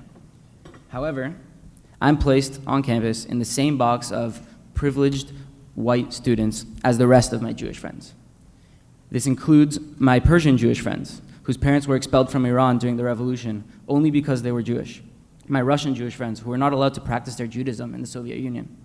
My Iraqi Jewish friends, whose grandparents and parents had to flee the country from persecution. And my family, who fled anti-Semitism in Eastern Europe, ended up in Mexico City, and 2 generations later moved to America for better economic opportunity and a safer place to raise their children. The Jewish community is an incredibly diverse community and not deserving in the least of these sorts of generalizations. This is because our families have been tossed around the world, expelled from country to country over the last thousands of years. We've been exposed to all sorts of anti-Semitism, bigotry, and intolerance. The only place that has truly been safe for Jews has been Israel. This reality is the basis of Zionism, and this is the reason I argue for what I do. It is simply about wanting a place to practice our Judaism safely, and having a place in our historic homeland where we identify. In my 3 years at Cal, I've noticed that North American college campuses haven't even come as a close substitute to a safe place to practice our Judaism. This is reflected in our negative campus climate. In 2011, the President's Advisory Council on Campus Climate, Culture, and Inclusion, put together by former UC President Mark Yudof, traveled to 6 of the UCs and put together a report for campus climate for Jewish students, in which they stated, quote, Jewish students are confronting significant and difficult climate issues as a result of activities on campus which focus specifically on Israel. So the question is, how do you define these climate problems? I would argue that campus climate is a reflection of whether or not students feel comfortable on their campus being themselves and expressing their true identity and their views. In order to maintain that positive campus climate, all students need to be able to practice their right to free speech without being met with hostility every time they choose to do so. Free speech is one of the most important factors of full academic freedom. It's one of the pillars of our society and academic democracy. As academic institutions, our universities should absolutely be standing strongly to allow students and faculty to explore any subject they might be interested. But in doing so, they must also practice their free speech to condemn hate speech. They must also stand as strong leadership against bullying other students from studying subjects that they might be interested in. It is true, many of these negative issues, anti-Semitic slurs, and hostility are directed mainly at students who have gotten involved. The average Jewish student does not face these things on a daily basis. However, this reality intimidates many Jewish students from getting involved and doing something other than just pursuing their studies. In 2011, this same report produced by President Yudof's Advisory Council states, quote, students involved with Jewish organizations which support Israel or which do not denounce Israel reported their perception that various overtures to outside organizations have been rejected. As acknowledged by the Office of the President of the University of California System, the fact that we support the Jewish state bars us from membership in many campus groups completely unrelated to Israel. To be clear, this is not a matter of policy. However, it's a result of campus tension and disrespectful social interactions. This is the trade-off many Jewish students have to consider when they decide, what will I get involved in my 4 years in college? Will I get involved with my culture and my identity and subject myself to intimidation and harassment? Or will I pursue some other passion? Will it be environmentalism, sports, other forms of civil rights, professional groups, whatever else it may be? My particular story, as a Mexican American, my freshman year I started trying to get involved in the Latino Business Student Association, and I never fully felt comfortable. I was met with stares, I was met with intimidation. One of my best friends was the president at the time, my friend from high school. I never felt comfortable in this organization. And this is a result of the social culture that we've created, that we've allowed to be created. And what we need is strong leadership from student level, administration, and state officials to condemn this sort of social interaction, to condemn this sort of hate speech. Just because someone is allowed to say something doesn't mean that we need to tacitly endorse it. And that's what we need from our leadership. We need to be able to, when there's a hateful divestment resolution that's labeling me as a Zionist Nazi, when my grandfather has a number tattooed on his arm, to say that this is not okay. That student has every right to say what they want, but it's not acceptable, and we don't stand by it. That's what we need from our administration. I commend all of you for taking steps in the right direction. I commend President Udall for putting together his advisory council. But I feel like we've had many meetings like this in which we have these conversations and we're heard, and it's not turned into true action. Some of the findings and recommendations from President Udall's advisory council were that the UC should review its policies on university sponsorship and neutrality. This has not yet happened, as you can see from an event that happened just yesterday, less than 24 hours ago on the UC Berkeley campus, sponsored by 3 academic departments, the Gender and Race Center, the English department, and the Sociology department, in which they hosted a speaker who said, Israel might be behind the JFK assassination. They said Nazism and Zionism are very similar in that both want Jews out of Europe. And they also said that there are no liberal Zionists left. If you know one, document it for historical purposes. These are quotes from a speaker yesterday, sponsored by 3 academic departments at the University of California, Berkeley. Just because a student group can bring this person doesn't mean our university needs to endorse it, doesn't mean our university needs to sponsor it, and doesn't mean our university needs to stand by it. The second recommendation was the UC should adopt a hate speech-free campus policy. I'm still being called a Zionist Nazi. I haven't seen anything happen. The third major one was the UC should develop cultural competency training around principles of community for all communities, not just Jewish students. I still have not seen any major developments. So I would really hope that this conversation can help foster some action and that we can help in any way we can and take positive steps towards improving this campus climate and towards improving and making a society and a situation on campus where all students feel accepted and welcome to say what they feel without being met with hate. Thank you very much. Thank you. Okay, any questions from legislators? Mr. Fong? Yes. For Gary Daniels. You made a very compelling statement. You said that this university is colorblind and does not recognize the diversity of the different groups. Can you elaborate on an example of that? My example of that would be at the meeting, at the Special Task Force for Racial Discrimination meeting before the last one yesterday. We interviewed housing and student involvement executives.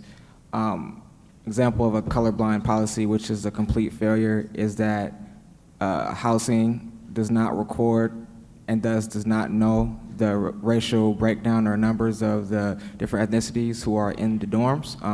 Again, if you don't actually know who you're supposed to be serving and how many of them you're supposed to be serving, how can you serve them? Thank you. Okay, any other comments, questions? Yes. So I would like to know from your perspective, the diversity office or diversity officers that are on your campus. Do all of you, first of all, do all of you have a diversity office on your campus? And is it prominent, and how do they interact, and do students believe that this is a neutral place for them to go to share their concerns, and are they addressed? So I'm trying to understand, how do we change the culture so that we are getting action, and that individuals feel that they have a safe place that they can go to if they're feeling they're not safe and that their campus is not inclusive? Anyone? San Jose State University does not have a Office of Diversity. There have been multiple recommendations coming from students, faculty, and community groups that there should be a cabinet level Office of Diversity in the President's Cabinet. As far as student experience goes, one of the recommendations that student groups have made is to get a Black Resource and Success Center that will specifically target the low retention rates of African American students, and also we're also calling one for Latino students and Asian students also, but especially African American and Latino students who have low 30 graduation retention rates. The only thing in regards to student experience in the Office of Diversity would be Mosaic Cross Cultural Center, but as of now, there are no African American interns working in there, so that means African American needs are not being addressed or served in that office. Also, I stated before that the retention rates, graduation rates of students of color is awful.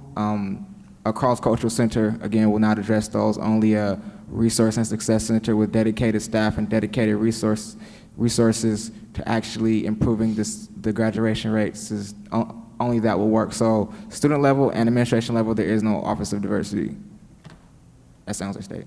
Okay. Anyone else? At UC Berkeley, we definitely do have an Office of Diversity. But to be completely honest, I don't understand how it works.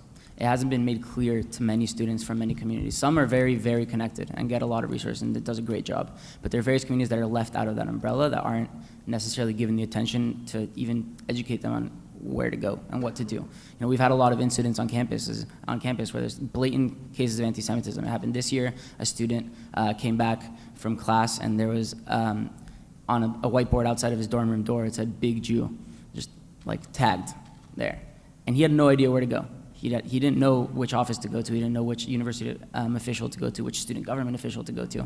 And that, to me, represents a big problem. And just because the office exists doesn't mean it's doing enough. It's having enough outreach and enough impact.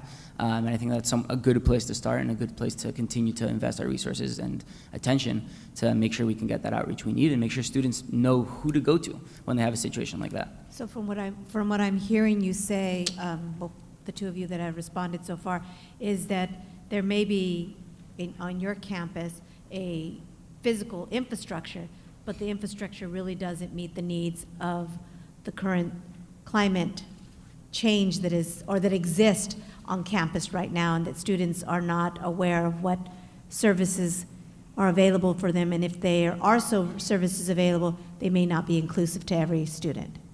Is that a good sum, or? That's a good sum. I mean, I think it's just many students don't realize, whether it's the intention of the office or not, many students haven't had the exposure to the official administration. I mean, it's a university of 25,000 undergrads, 35,000 including graduate students. There's very little interaction with our administration, very little knowledge of what to do when there's a bigger problem. Even your professors, you don't really know. So just that system in itself creates difficulty in terms of knowing who to go to, who to speak to when you have a problem. So yeah, I would say that's a pretty good summary. I would like to clarify that at San Jose State, I feel that the structural infrastructure skeleton does not exist at San Jose State for the issues that need to be addressed. I do not consider Mosaic Cross Cultural Center to be a structural skeleton for addressing retention and graduation rates. We need a new structure that does not exist because Mosaic is not that. Okay. Any questions, Mr. Ting? So to Mr. Levine, thank you so much for raising the issues and also highlighting President Udall's report. If you could forward us those recommendations that you believe not to be implemented, I'd be very interested in seeing what the situation is with those recommendations, and I'm happy to continue to look into that for you. For the other students, I wanted to understand from your perspective, and in particular the San Jose State students, the question I asked earlier to Dr. Nance, which was, what about the campus climate exists that allows this kind of behavior to be perpetrated, for people to feel comfortable even doing this? And similar to what Mr. Levine raised, what do you think we can do about it? I think you gave some recommendations, but do you have other recommendations on what we could do to really change that culture of acceptance for this kind of behavior? Well, I think that on this campus, that racism is very much part of the climate on this campus. It's only the way that certain actions could occur. I think if the administration and the high priority staff don't reflect all the students that they represent, that these certain actions will happen. I don't think that students of color and faculty of color are really involved in the bureaucratic decision-making process of this campus. So it's really finding ways to engage students of color as well as faculty of color in high priority decision-making process, so certain structures can be in place to ensure that we have a safe environment. I mean, we cannot learn in an environment that's unsafe. So I think structural changes should be made. At San Jose State, students have submitted a list of suggestions that we feel could improve San Jose State for students of color. First, you've heard me talk about it, a resource and success center for underserved, underrepresented groups on campus. 2, core diversity GE requirement, which would be African American Studies, Mexican American Studies, Asian American Studies, Human Sexuality, and Women's Studies. 3rd, optional cultural studies floors, optional cultural heritage floors in the dorms. 4, hire more professors in African American Studies, especially since there's only one and they're not hiring anymore, having it for a few years now. And especially I definitely want to emphasize to the committee that we need more funding for higher education, CSU system especially. I mentioned earlier that in 2012, students were hit with a new fee, increasing fees, started at $400. This year, $600 is going up to $800. This is utterly ridiculous. I need to emphasize that. There's a 4-year freeze on tuition hikes in the CSU system. Again, needs to be emphasized. Students cannot afford these fee raises, and from my understanding, the reason campuses are implementing these mandatory success fees, which are still going to athletic for some reason, the only reason that they're implementing these fees is because there's been massive budget cuts. During the recession, students and parents had to go into their pockets to make up the cost. Especially with Prop 30, I think it's definitely time for the state to make up the cost instead of forcing campuses to raise student fees to a unbearable amount. We definitely can't have an $800 student success fee next year if we have that, the retention and graduation rates and overall enrollment rates of students of color, especially low income, first generation students of color, is probably going to dip even more so than it already has. So those are my recommendations. I can explain them more if you need me to. Thank you very much. I think we wrote most of them down, and I really appreciate the student panel for coming forward and sharing with us your perspective. We will continue in all of our hearings to make sure that we have the student voices that's there. You raised some very important questions, I think, that as a committee we'll have to grapple with. One is whether or not there needs to be something in the core curriculum of our universities that really address the issue of diversity. I know Stanford University grappled with that many years ago. It'd be interesting to find out the success of the core curriculum course they had on the issues of race and gender at Stanford that was required of every student at Stanford University to attend. I think it's still in effect. We have yet to move in that direction completely as a system. That would probably be important, and maybe address some of the issues of what happens to freshmen who come here from all over the state and are at the university with varying points of views. So clearly that's a critical issue. Some of you may know that this past year, last spring, I presented an assembly resolution that was passed unanimously on the floor concerning ethnic studies. And as a result of that resolution, the chancellor of the CSU has formed a statewide commission that hopefully will be reporting in the next year or two concerning ethnic studies, and also issued somewhat of a moratorium on those campuses that they were getting ready move from departments to programs. And so we're looking now at that. I know California Faculty Association is looking at it in terms of what it does and grows and develops. As you probably listen to some of the colleagues up here, many of us have spent most of our academic life as an undergraduate and as a professor in the area of ethnic studies. And so we asked the chancellor to look at not just the importance of those disciplines, but the role that they play in the recruitment and retention of students, those faculty as resources for students to have a place to go to raise issues such as this that they wouldn't feel comfortable sometimes raising with other faculty. And so we'll be looking into that more in terms of what resources are available on our campuses, as whether or not we need to look at that carefully with the chancellor doing his recommendation, and hopefully us following through to look at the role of ethnic studies, and particularly what happened at Stanford with regards to the curriculum that every student has to take and when they come into the university as a freshman. Let me thank you all for coming. Appreciate your comments. We have our final panel that'll be coming forward. And this is from our community groups. We'll be looking at our civil rights group, Reverend Jethro Moore, who is from the San Jose NAACP, Layla Farumuddin, who is from the ACLU, and Nancy Appel from the Anti-Defamation League. We want to hear from our community groups who will be addressing the issue of campus climate and their role as leaders in the community with regards to the issue of campus climate. This panel is to address the issue from the various community perspectives. I understand many of them have been somewhat engaged and involved in this issue, but we welcome them. And after this panel, we'll have a few questions by my colleagues, and then we will have comments by the public who may have come to make some statements to us.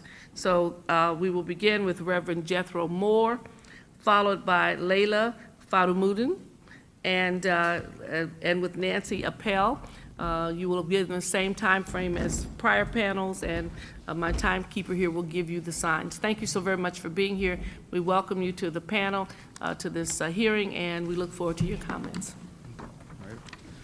I'd like to personally welcome each of you. Well, Paul, hi, and Norris has left, and Assembly Member Shirley Weber of District 79. To the Committee on Campus Climate, and I'm honored and flattered to have been asked to be part of today. My name is Jethro Moore II, President, San Jose Silicon Valley NAACP. We're here to discuss one of the most aggravating issues in Santa Clara County.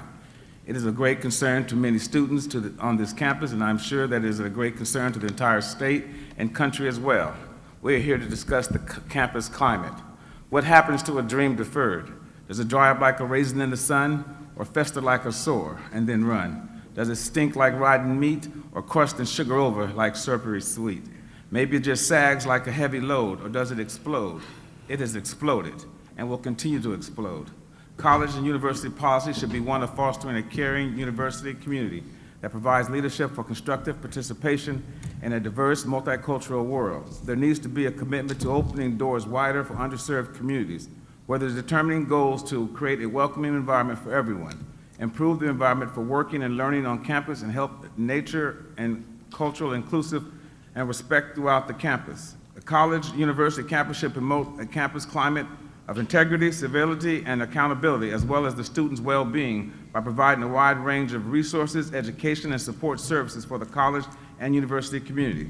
It's imperative to ensure that the rights of students, the most important groups, are protected and respected. Engaging diversity on a college university campus takes an intentional and coherent process of planning, developing, and implementing policies and practices explicitly designed to help students attain the benefits that can be gained from attending a racially and ethnically diverse college or university. I am of the opinion that a multidimensional approach must be taken. Specific policies may not be effective with all the students in the same way. Thus, it should be wise for campus leaders to utilize the multidimensional approach to diversity and anticipate that effects of diverse policies may differ. The report that came out masked the real problem. 3 minutes. It protects the university. And I'm going to just skip from my notes then. I got 3 minutes, and just wanted to tell you this problem has been ongoing. San Jose State has a history of being reactive and not proactive in any of its services. When we got the statues that were put out here to the left, that was a reactive approach, not proactive. when we had EOP was taken away. The campus university did not start it. It was the students that started the demand to return EOP, which brought EOP back. Smith and Carlos Legacy Week. That thing that goes on here was not led by the campus or its administrators. It's led by students. The campus administration does not take leadership and are not leading the students. As you heard, they wait for the students to come forward. STEM, yes. But what as an institute, what has STEM helped? Or the massive online learning projects have all been a failure in helping students of color. Now, dealing with this particular problem that happened on this campus, I found it very ironic that no one seemed to understand what was going on, but in a few weeks of trying to unravel the problem, I had found that many people in housing were complaining about the issue, despite the fact it seemed like the president or they would never passed up the chain. Even though it broke, allegations involving the victims were disclosed on October 13th and reported to certain members of the president's cabinet, Vice President of Student Affairs and Vice President of Administration and Finance as early as October 15, 2013. However, evidence demonstrates that campus leadership did not follow its own usual practices in executive oversight of these incidents. Its own practices were not followed. We must look at the key players who were involved in this oversight or this mispart, and that would be Bill Nance, Vice President, and Kathy Belushi, AVP of Campus Life, Vic Colorado, Director of Housing. Each should have known something about what had happened in the dorms, and possibly even VP Sean Bibb. They knew what was happening, it was going on, and the students or those that were in charge were upset, and there were people within the community, campus community, that was concerned why nothing was being done. This issue of racial intolerance, the issue with people not feeling empowered to be part of the correction has been on this campus for some time. We are trying our best to develop and maintain diverse student bodies in addressing these issues, and I'm in 30 seconds, and so if you have any questions, I'll feel free to answer them at that time. Thank you. Yes. Good afternoon. Can you hear me? Can you hear her? Yes. Okay. Good afternoon, Chairman Weber, members of the committee, and I especially want to thank all of the students who were able to make it out here in spite of finals week and in the impending week of spring break. My name is Layla Fahimiuddin. I'm a community organizer, not an attorney, with the ACLU of Northern California, and I'm very honored to be here today. The ACLU is committed to ensuring that the rights and protections guaranteed to all people under the Constitution and the Bill of Rights is made a reality. We are perhaps most well known for our work to protect the rights guaranteed under the First Amendment. And nowhere is this First Amendment protection of greater importance than on our colleges and university campuses, where the free exchange of ideas fosters knowledge, individual growth, and tolerance for new and different ideas. As the Supreme Court has observed, the college classroom with its surrounding environs is peculiarly the marketplace of ideas. At the same time, the ACLU, like many in our college and university communities, is also committed to the idea that on college campuses, full participation in the educational process must be available on a non-discriminatory basis to everyone, whether a person identifies as LGBTQI, a person of color, a person of faith, undocumented or differently abled. All people should be able to participate in an educational environment where they have an equal opportunity to learn and fully participate in campus life. That leaves public colleges and universities faced with a difficult question. How do they balance these two equally important values, their legal obligations as public institutions to both protect and uphold the rights guaranteed under the First Amendment, and also foster an environment that is open and welcoming to all members of campus communities? This is the central question facing members of the committee and college and university communities today. To illustrate how these two values can work in tandem, I will examine a couple of examples.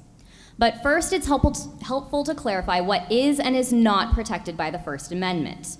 The First Amendment protects speech, and a wide range of speech, including racist, sexist, homophobic, and other biased speech that you or I as individuals may find to be completely offensive or even repugnant. And the core idea of the First Amendment is that the government, in this case campus administrators, cannot punish people for the content or viewpoint of their speech. Now, this can be seen as a challenging point based on the question of values that we were discussing earlier today, of creating a diverse and inclusive environment. But really, it challenges us to look at more effective methods to really make that value intrinsic in all members of the campus community. The First Amendment does not extend these same unwavering protections to conduct. This is particularly clear in the tragic incident that took place here at San Jose State. The hateful and violent actions targeting an African American student are completely abhorrent, and the disciplinary response was certainly appropriate. Likewise, the violence described by Latu earlier is equally unacceptable. The complexities involved in balancing free speech and equal educational opportunity are illustrated in a series of civil rights investigations at the University of California by the U.S. Department of Education's Office of Civil Rights. In August 2013, after its investigations, OCR issued 3 determination letters in response to complaints filed against UC Berkeley, UC Santa Cruz, and UC Irvine's. You have the response letters in your packet. Generally speaking, the complaints allege that political speech and demonstrations by students and faculty at these campuses on issues of political concern, specifically issues critiquing the policies and practices of Israel, created an allegedly hostile environment for Jewish students, and the universities allegedly failed to respond appropriately. What the Office of Civil Rights found was that the allegations in the complaints described events that constituted expression on matters of public concern, directed to the university community. In the university environment, exposure to such robust and discordant expressions, even when personally offensive and hurtful, is a circumstance that a reasonable student in higher education may experience.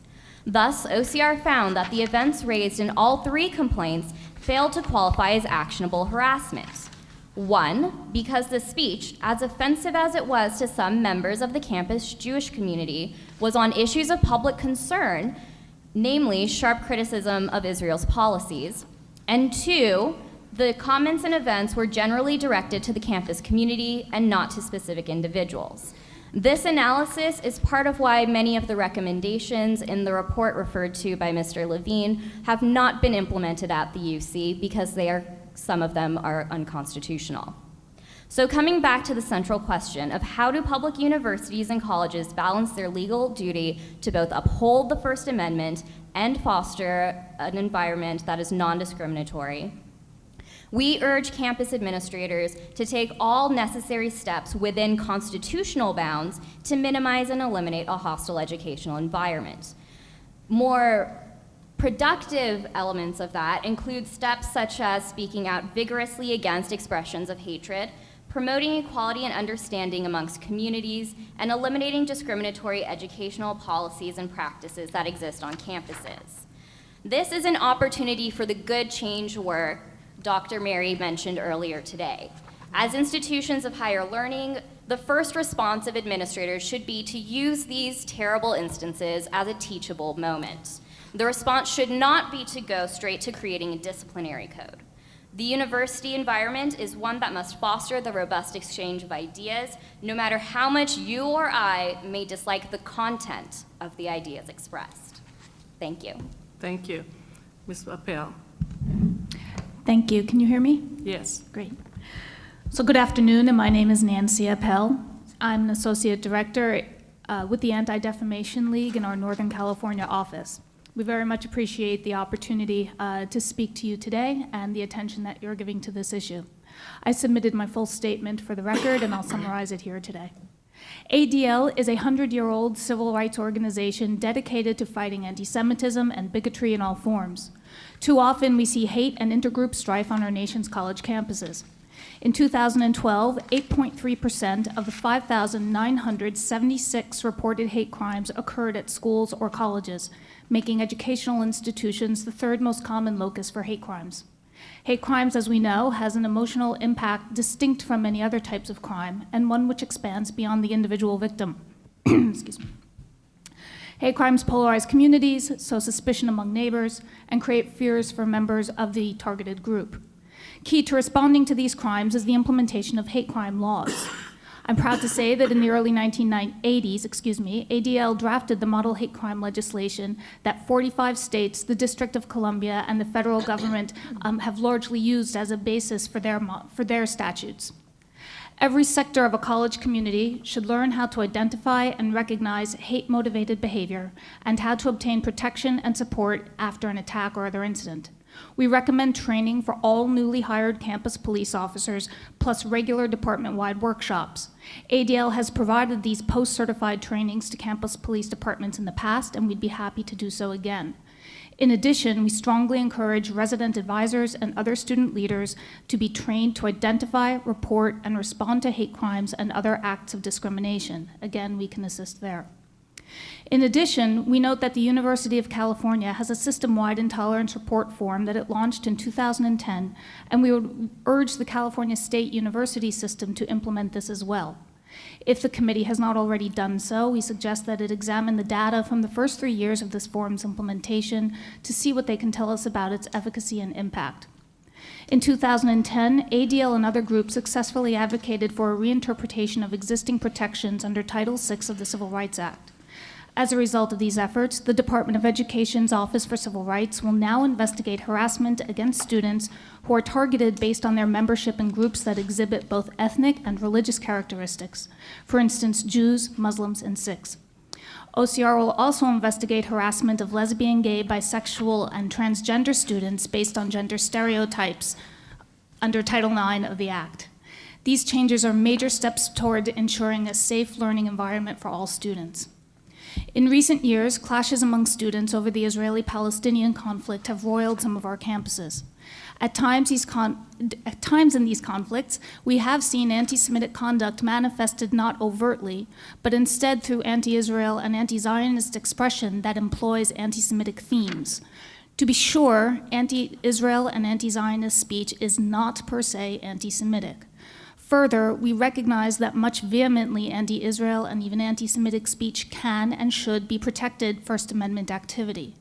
Nonetheless, conduct that harasses or intimidates particular Jewish students so that their ability to benefit from their college experience is impaired should not be deemed unactionable simply because that conduct is couched as merely anti-Israel or anti-Zionist.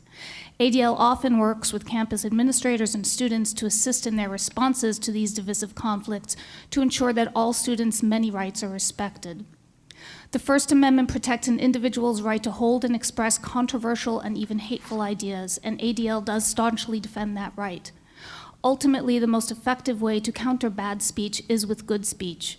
We urge campus leaders, including administrators, faculty, staff, and students, to use their own First Amendment rights to counter divisive and ugly rhetoric, as former UC President Mark Yudof did in 2012 in an open letter responding to several controversial UC campus incidents.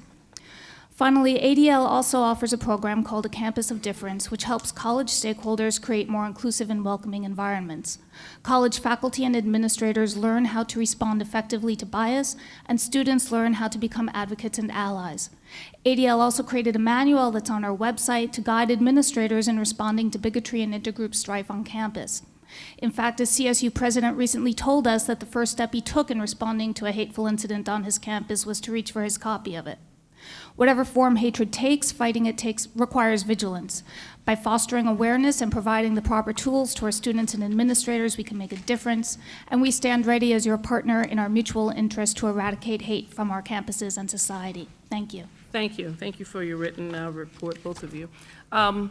Any questions we have here? Any questions of those? I think your positions were fairly clear in terms of understanding it.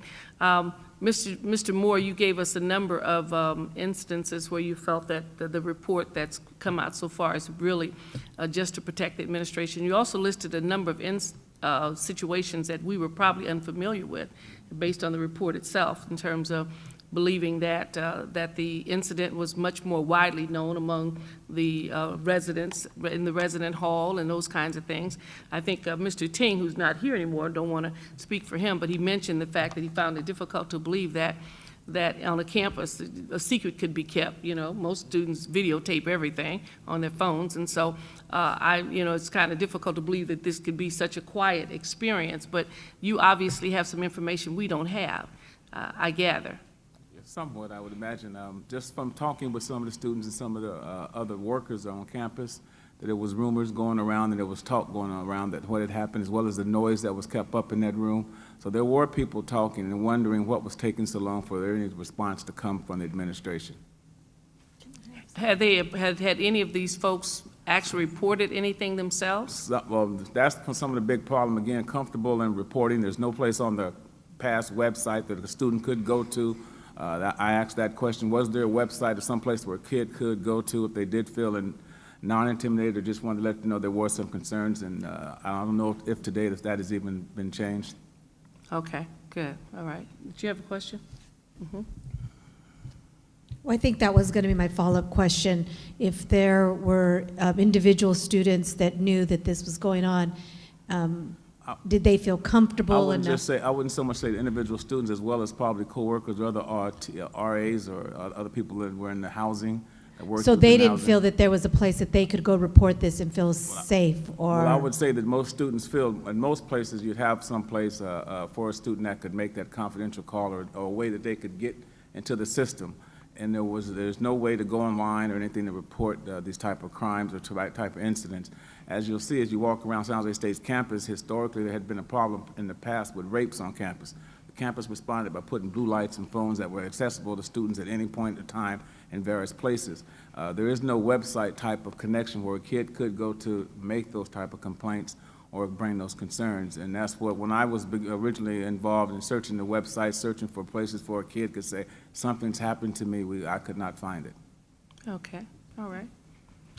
Thank you all very much. I appreciate your comments. Yes, I just wanted to add that I did have a recommendation. Okay, yes, we'd like to hear share that. with you, and one of them is San Jose State must create an environment where all students feel welcome, create networks of support for students that provide opportunities for meaningful cross-cultural interaction and learning experience that promote respect for diversity, support student organizations to host cultural celebrations and activities that are fun, educational, and that work to enhance their ability to succeed in a global community. San Jose State must commit to diversity and multiculturalism by assisting student organizations with programming efforts that target issues related to ability, status, age, ethnicity, gender, national origin, native language, race, religion, sexual orientation, globalization, and social and economic background. We believe student organizations play a significant role in creating a campus climate in which the benefits of diversity and social justice can be realized. Create a physical location on campus. The overarching goal to provide a comfortable environment for all students to provide tools and resources to accomplish this goal through two main programmatic sectors. Educational, bring renowned speakers that lead conversations on multi-levels of diversity and social justice. Students have the opportunity to gain an increased appreciation for diversity and develop their multicultural competency to succeed in a pluralistic society. Two, historically, a museum that is actually highlighting the contributions and develop a legacy plan focusing on the civil rights movement and the historical role this university, faculty, staff, and students have had over the years. This plan will generate a sense of uniqueness regarding San Jose State University and encourage service learning, civic and community engagement in addressing today's student issues. Students, faculty, and staff would create a center for interaction and social change, offering retreats, hosting seminars, trainings for all educational, industrial, immigration, voting, political representation, public safety, criminal justice, and health. By developing a cultural competency, addressing levels of understanding and appreciation of cultural differences and similarities, as well as how one's culture influence one's point of view, commit to diversity and social justice will create a difference in sameness, as well as advocate and bring awareness to social justice. It'll be important, as you see, there is no Office of Social Justice here on this campus. We should build a museum, and something that also we're working on to dedicate the fact that on this campus was the first internment of Japanese students, and there is nothing here that addresses that. And those are problems that San Jose State continues to turn its back of its historical place in the social and civil rights movement, and being the place where the minimum wage has spread across, a living wage has spread across this country, happened here on this campus. It must be, it was student-led and not supported totally by this administration. We must give the students the power to be students on this campus and embrace the historical preference of San Jose State civil rights history. Thank you. Thank you very much, Mr. Moore. And if you have those comments, hopefully you will share them with the staff so that we can all have copies of that. I will take care of that. All right, thank you very much. I appreciate the recommendations. Thank you very much. Thank you all for being a part of the panel. We have a number of you in the audience who sat through the hearing. I really appreciate it. If you were more than welcome, we have a little bit of time left to hear. My staff said 15 minutes, okay. 10 minutes, okay. Oh, okay, he's giving me 10 minutes to hear from others. We're going to have to limit your comments to 1 minute. Hopefully you will not just rehash what we've already heard, but share something different or unique or a recommendation you think we need to have. If you have written statements, the staff, Mr. Roy here, who is available, can take it from you, or one of the other staff members, Crystal's there, who can also receive it, and we'll make sure that every member of the panel receives the comments. This is just a small portion of the full committee. The full committee is twice the size, so we'll make sure that they have access to the materials that's been presented today. We'll make sure that if there are tapes, and I think my staff is doing some taping, that they'll have access also to the either recordings of the hearing as well as the results that'll be there. So thank you very much for coming, and we look forward to hearing from those of you here. You have 1 minute to share with us your thoughts. Thank you. Hi, I don't think the mic's on. My name is Daniel Harris Lucas. I am actually a graduating senior. Yeah. My name is Daniel Harris Lucas. I'm a graduating senior here at SJSU. More or less to provide more context, there actually is a program that teaches social justice here at SJSU. It's called Leadership Today. And I was privileged to actually go onto that retreat with 40 other students, in which these students were all from different backgrounds: African American, Latino, Asian, Pacific Islander, all gay, straight, lesbian, all class, different races, and it taught the sense of being more than just a person. It made us realize that we are more than just students of color here at SJSU, and it more or less was a 3-day retreat that brought us together. And also, the question was brought on how students in the culture are taught. Students here stick to their own races. It's not necessarily something where we integrate with one another. It's blacks stay with blacks and whites stay with whites, and only in certain senses do we integrate and interact with each other. So you're trying to change a learned behavior in college, which many of us have already set in our ways and being comfortable with one another. So when you have to try to change culture, you're already too late. They're already here. What are you expecting that a class is going to teach? You cannot teach people to care about one another. That's something that you learn before you get to college. Thank you. Thank you, brother. Hi, my name is Ashley McPherson, and I'm a San Jose State University student. I wrote something. I can't define what campus climate is, but I can tell you that my first semester here was plagued by unexpected $16 million budget cuts that resulted in my classes getting cut, along with the hate crime. My second semester has been filled with unexpected task forces, new committees, private investigators, and now there's a panel of assembly people here claiming to help campus climate. But Brittany and I are the students here that are staying up all night researching and writing proposals. Brittany and I are the students that are waking up at 8 o'clock in the morning for 9:30 meetings to go and get programs and things started on campus for students of color. Brittany and I are the ones creating an online database for incoming students of color, and we're locating businesses to help with health services, dental services, so on and so forth. So while people are constantly coming to this campus and they're claiming they're gonna help, and they leave students like Brittany and I to do the footwork, it's kind of like you keep telling me I'm gonna get that awesome bike for Christmas, and then Christmas comes and goes, and I don't get the bike. So as a student on this campus, I don't need another forum where I can come and express my grievances. There's YouTube videos, there's task force videos, there's protests where you can hear all of that. What I need is some donation drives. What I need is some people who are willing to give endowments and scholarships to some of the programs that I'm doing. What I'm doing is I need people to come up with viable solutions for fundraisers so that my classes won't get cut and so that students can afford to live here. What I need to figure out why housing costs is more than my tuition per semester.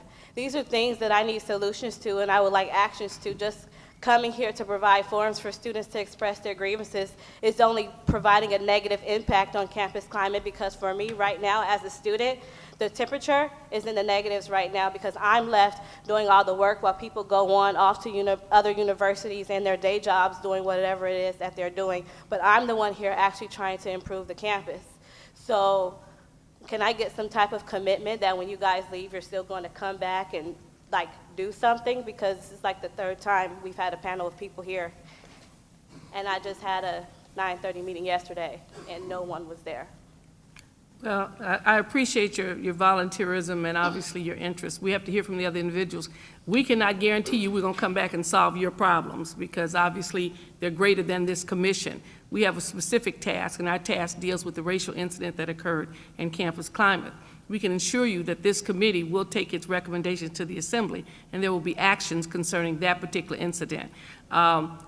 Those who follow the State Assembly know we've already taken actions about money and budget and those kinds of things, and other things that are on the campus. Clearly, there may be recommendations about that.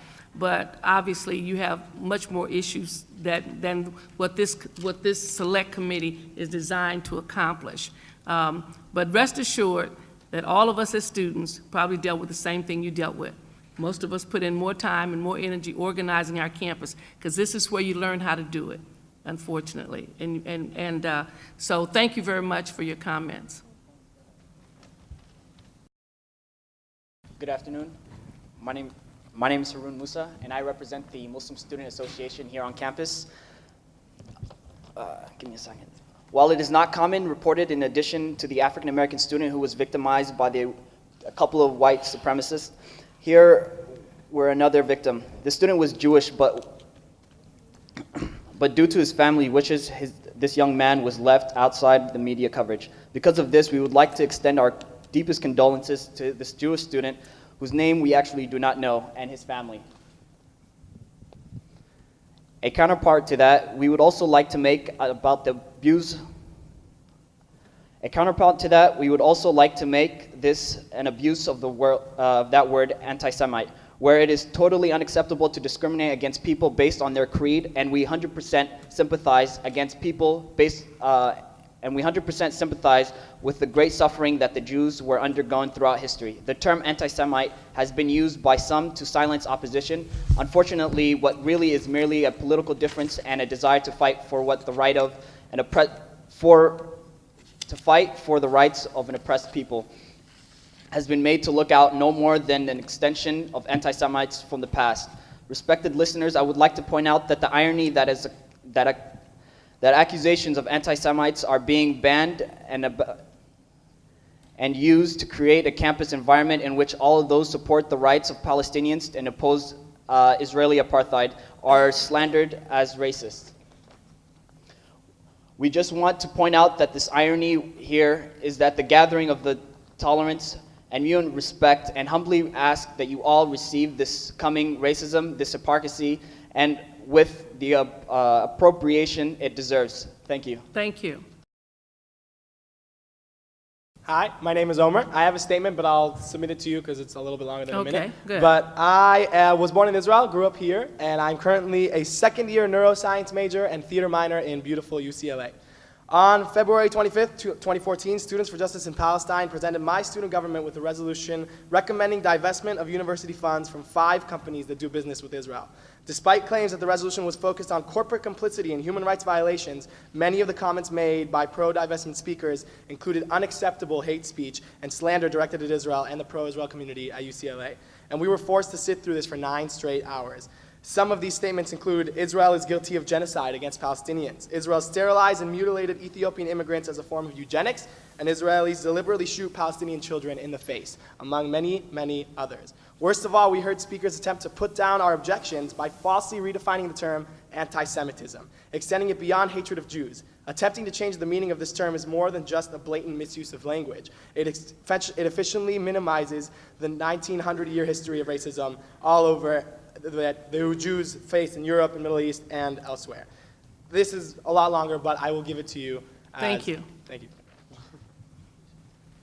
Hi, my name is Tammy Rossman Benjamin, and I'm a faculty member at UC Santa Cruz, and I'm also the co-founder of AMCHA Initiative, an organization dedicated to investigating and combating campus anti-Semitism.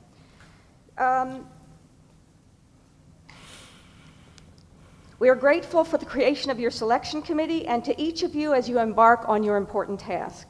Unfortunately, anti-Semitism at U.S. colleges and especially in California is growing at an alarming rate. Jewish students on some campuses report being assaulted, harassed, intimidated, and threatened by members of pro-Palestinian student groups.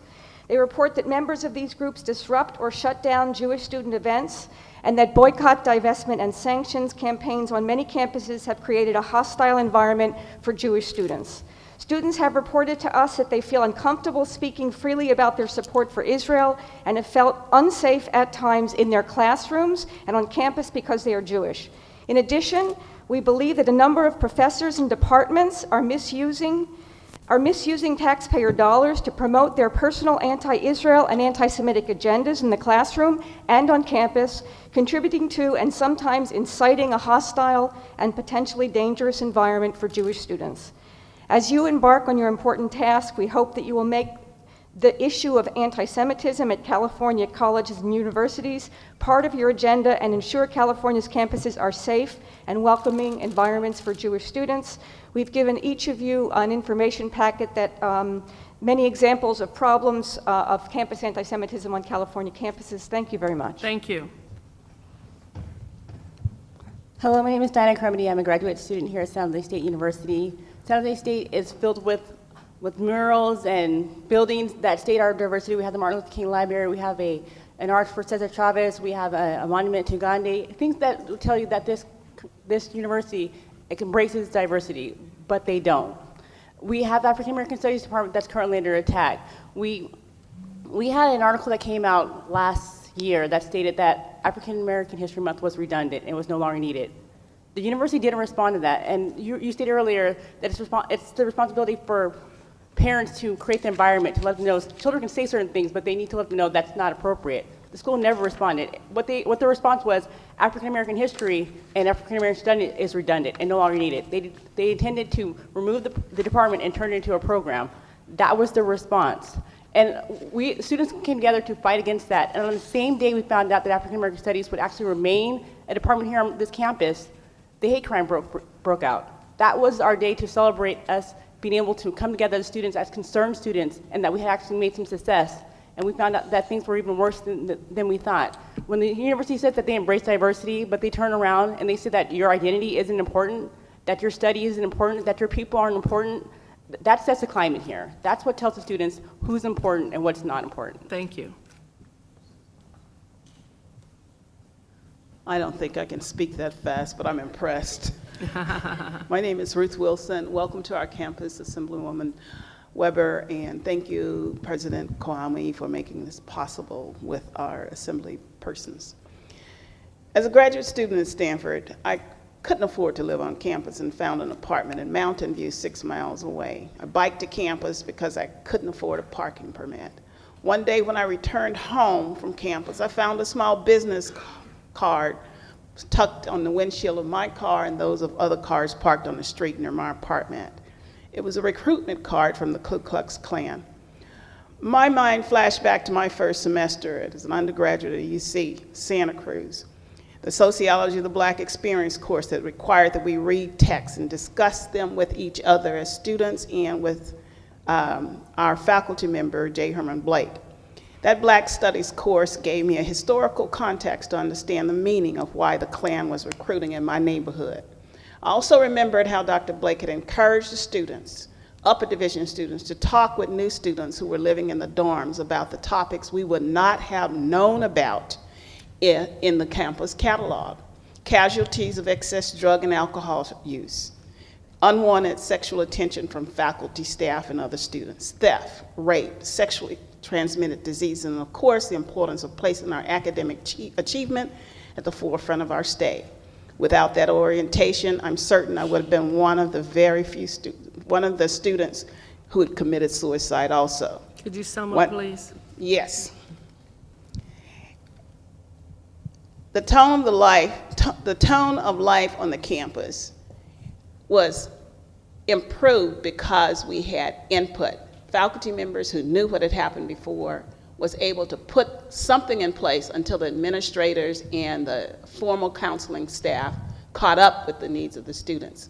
So there is a gap, and we need to catch up with our student needs. Thank you.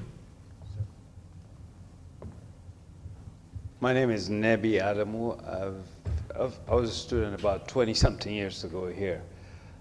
I am an active member of San Jose. I'm very troubled on the incident at San Jose State.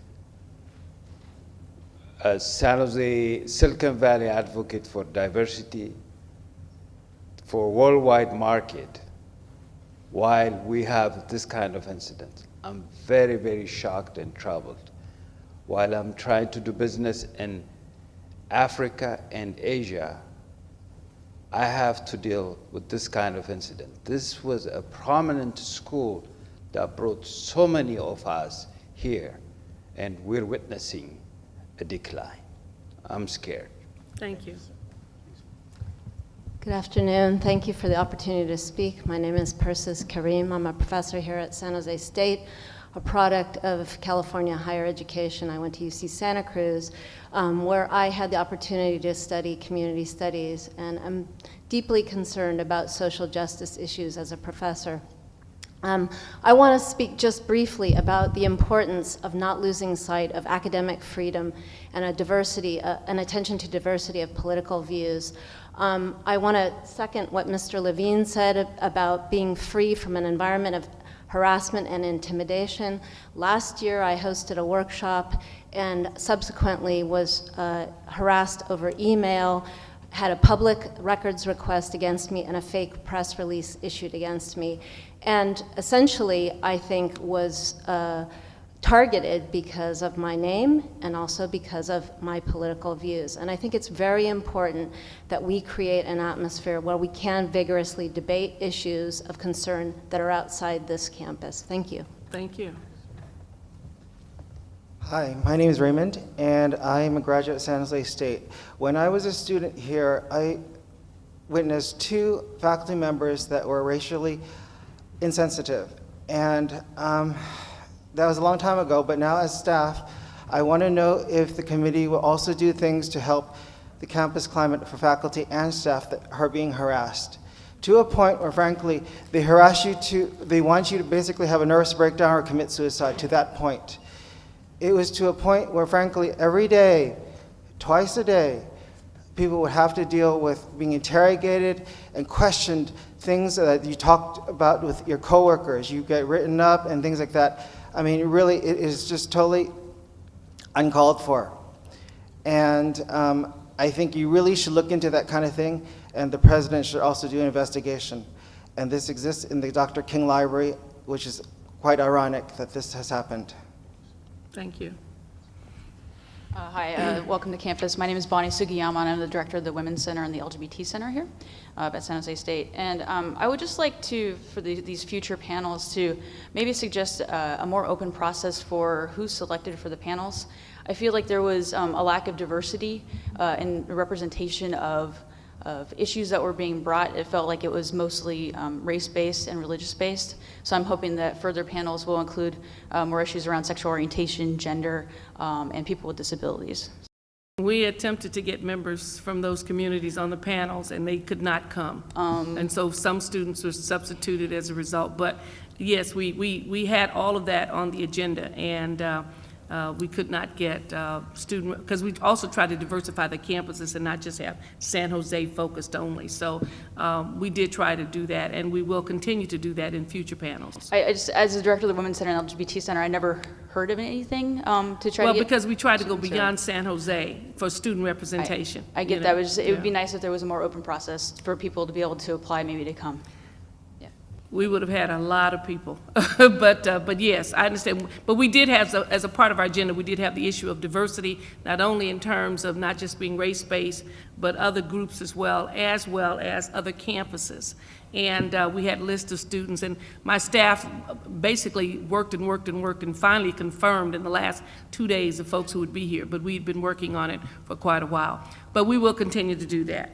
Let me simply say I want to thank once again the president of the campus here and the staff for helping us here at San Jose and holding our first hearing. Keep in mind, this is the first hearing. There are a lot of issues that we still want to raise. We had the issue of faculty. We didn't raise the issue of faculty this time because we wanted to focus on the student incident that occurred, because we felt if we opened up the faculty piece, we would deal with so many issues of tenure, promotion, hiring, I mean, all those kinds of things that we know are there, and we'll eventually hopefully address some of those issues. We will continue to try to diversify our panels, but I want to thank those of you who came today. I want to thank my committee members who were here. Some had to leave, obviously, for commitments this evening, but as I pointed out, we will try to do our best to share all of the information that's there. I want to thank the panelists who were here, who presented some excellent information, food for thought for all of us to take back and to incorporate in future hearings. Audience, we heard you. We want to thank you for coming and listening to the panels who were here, as well as sharing your points of view as we move forward with our future hearings. Most people in the Capitol know I have a saying that I use, that I've used over the years, about what diversity and equal opportunity means. And those things, I say, can be analogous to looking at those opportunities, even campus climate, as being a rare flower, one that requires constant attention and nurturing and support, just like a flower in your garden has to be cared for. But hatred, discrimination is a weed, and it grows best in neglect. And when we neglect to handle the issues of equal opportunity access and diversity on a consistent basis by nurturing it, supporting it, and working on it, we allow it to basically be trumped out by the weeds in our society, who, when we turn our back and think everything is fine, discover they've outgrown everything. And so we have to, so what the work that we're engaged in is a constant thing. As Mr. Fong pointed out at the beginning, he was here some years ago. The issues raised then are still the issues being raised now. Hopefully, I'm sure there'll probably be similar issues in 20, 25 years. The question is always not so much the issues that's raised, but how often they're being raised, number one, and number two, our response to them. So once again, thank you so very much. We're scheduled to have the second hearing in San Diego on April the 25th. It may be, I believe, at UCSD, I'm not real sure, but that is what we're looking at as a site for the second hearing at the University of California, San Diego. Thank you for coming. Thank my staff for the wonderful work that's been done, and for my colleagues for attending this hearing. We'll consider ourselves adjourned. Thank you so very much.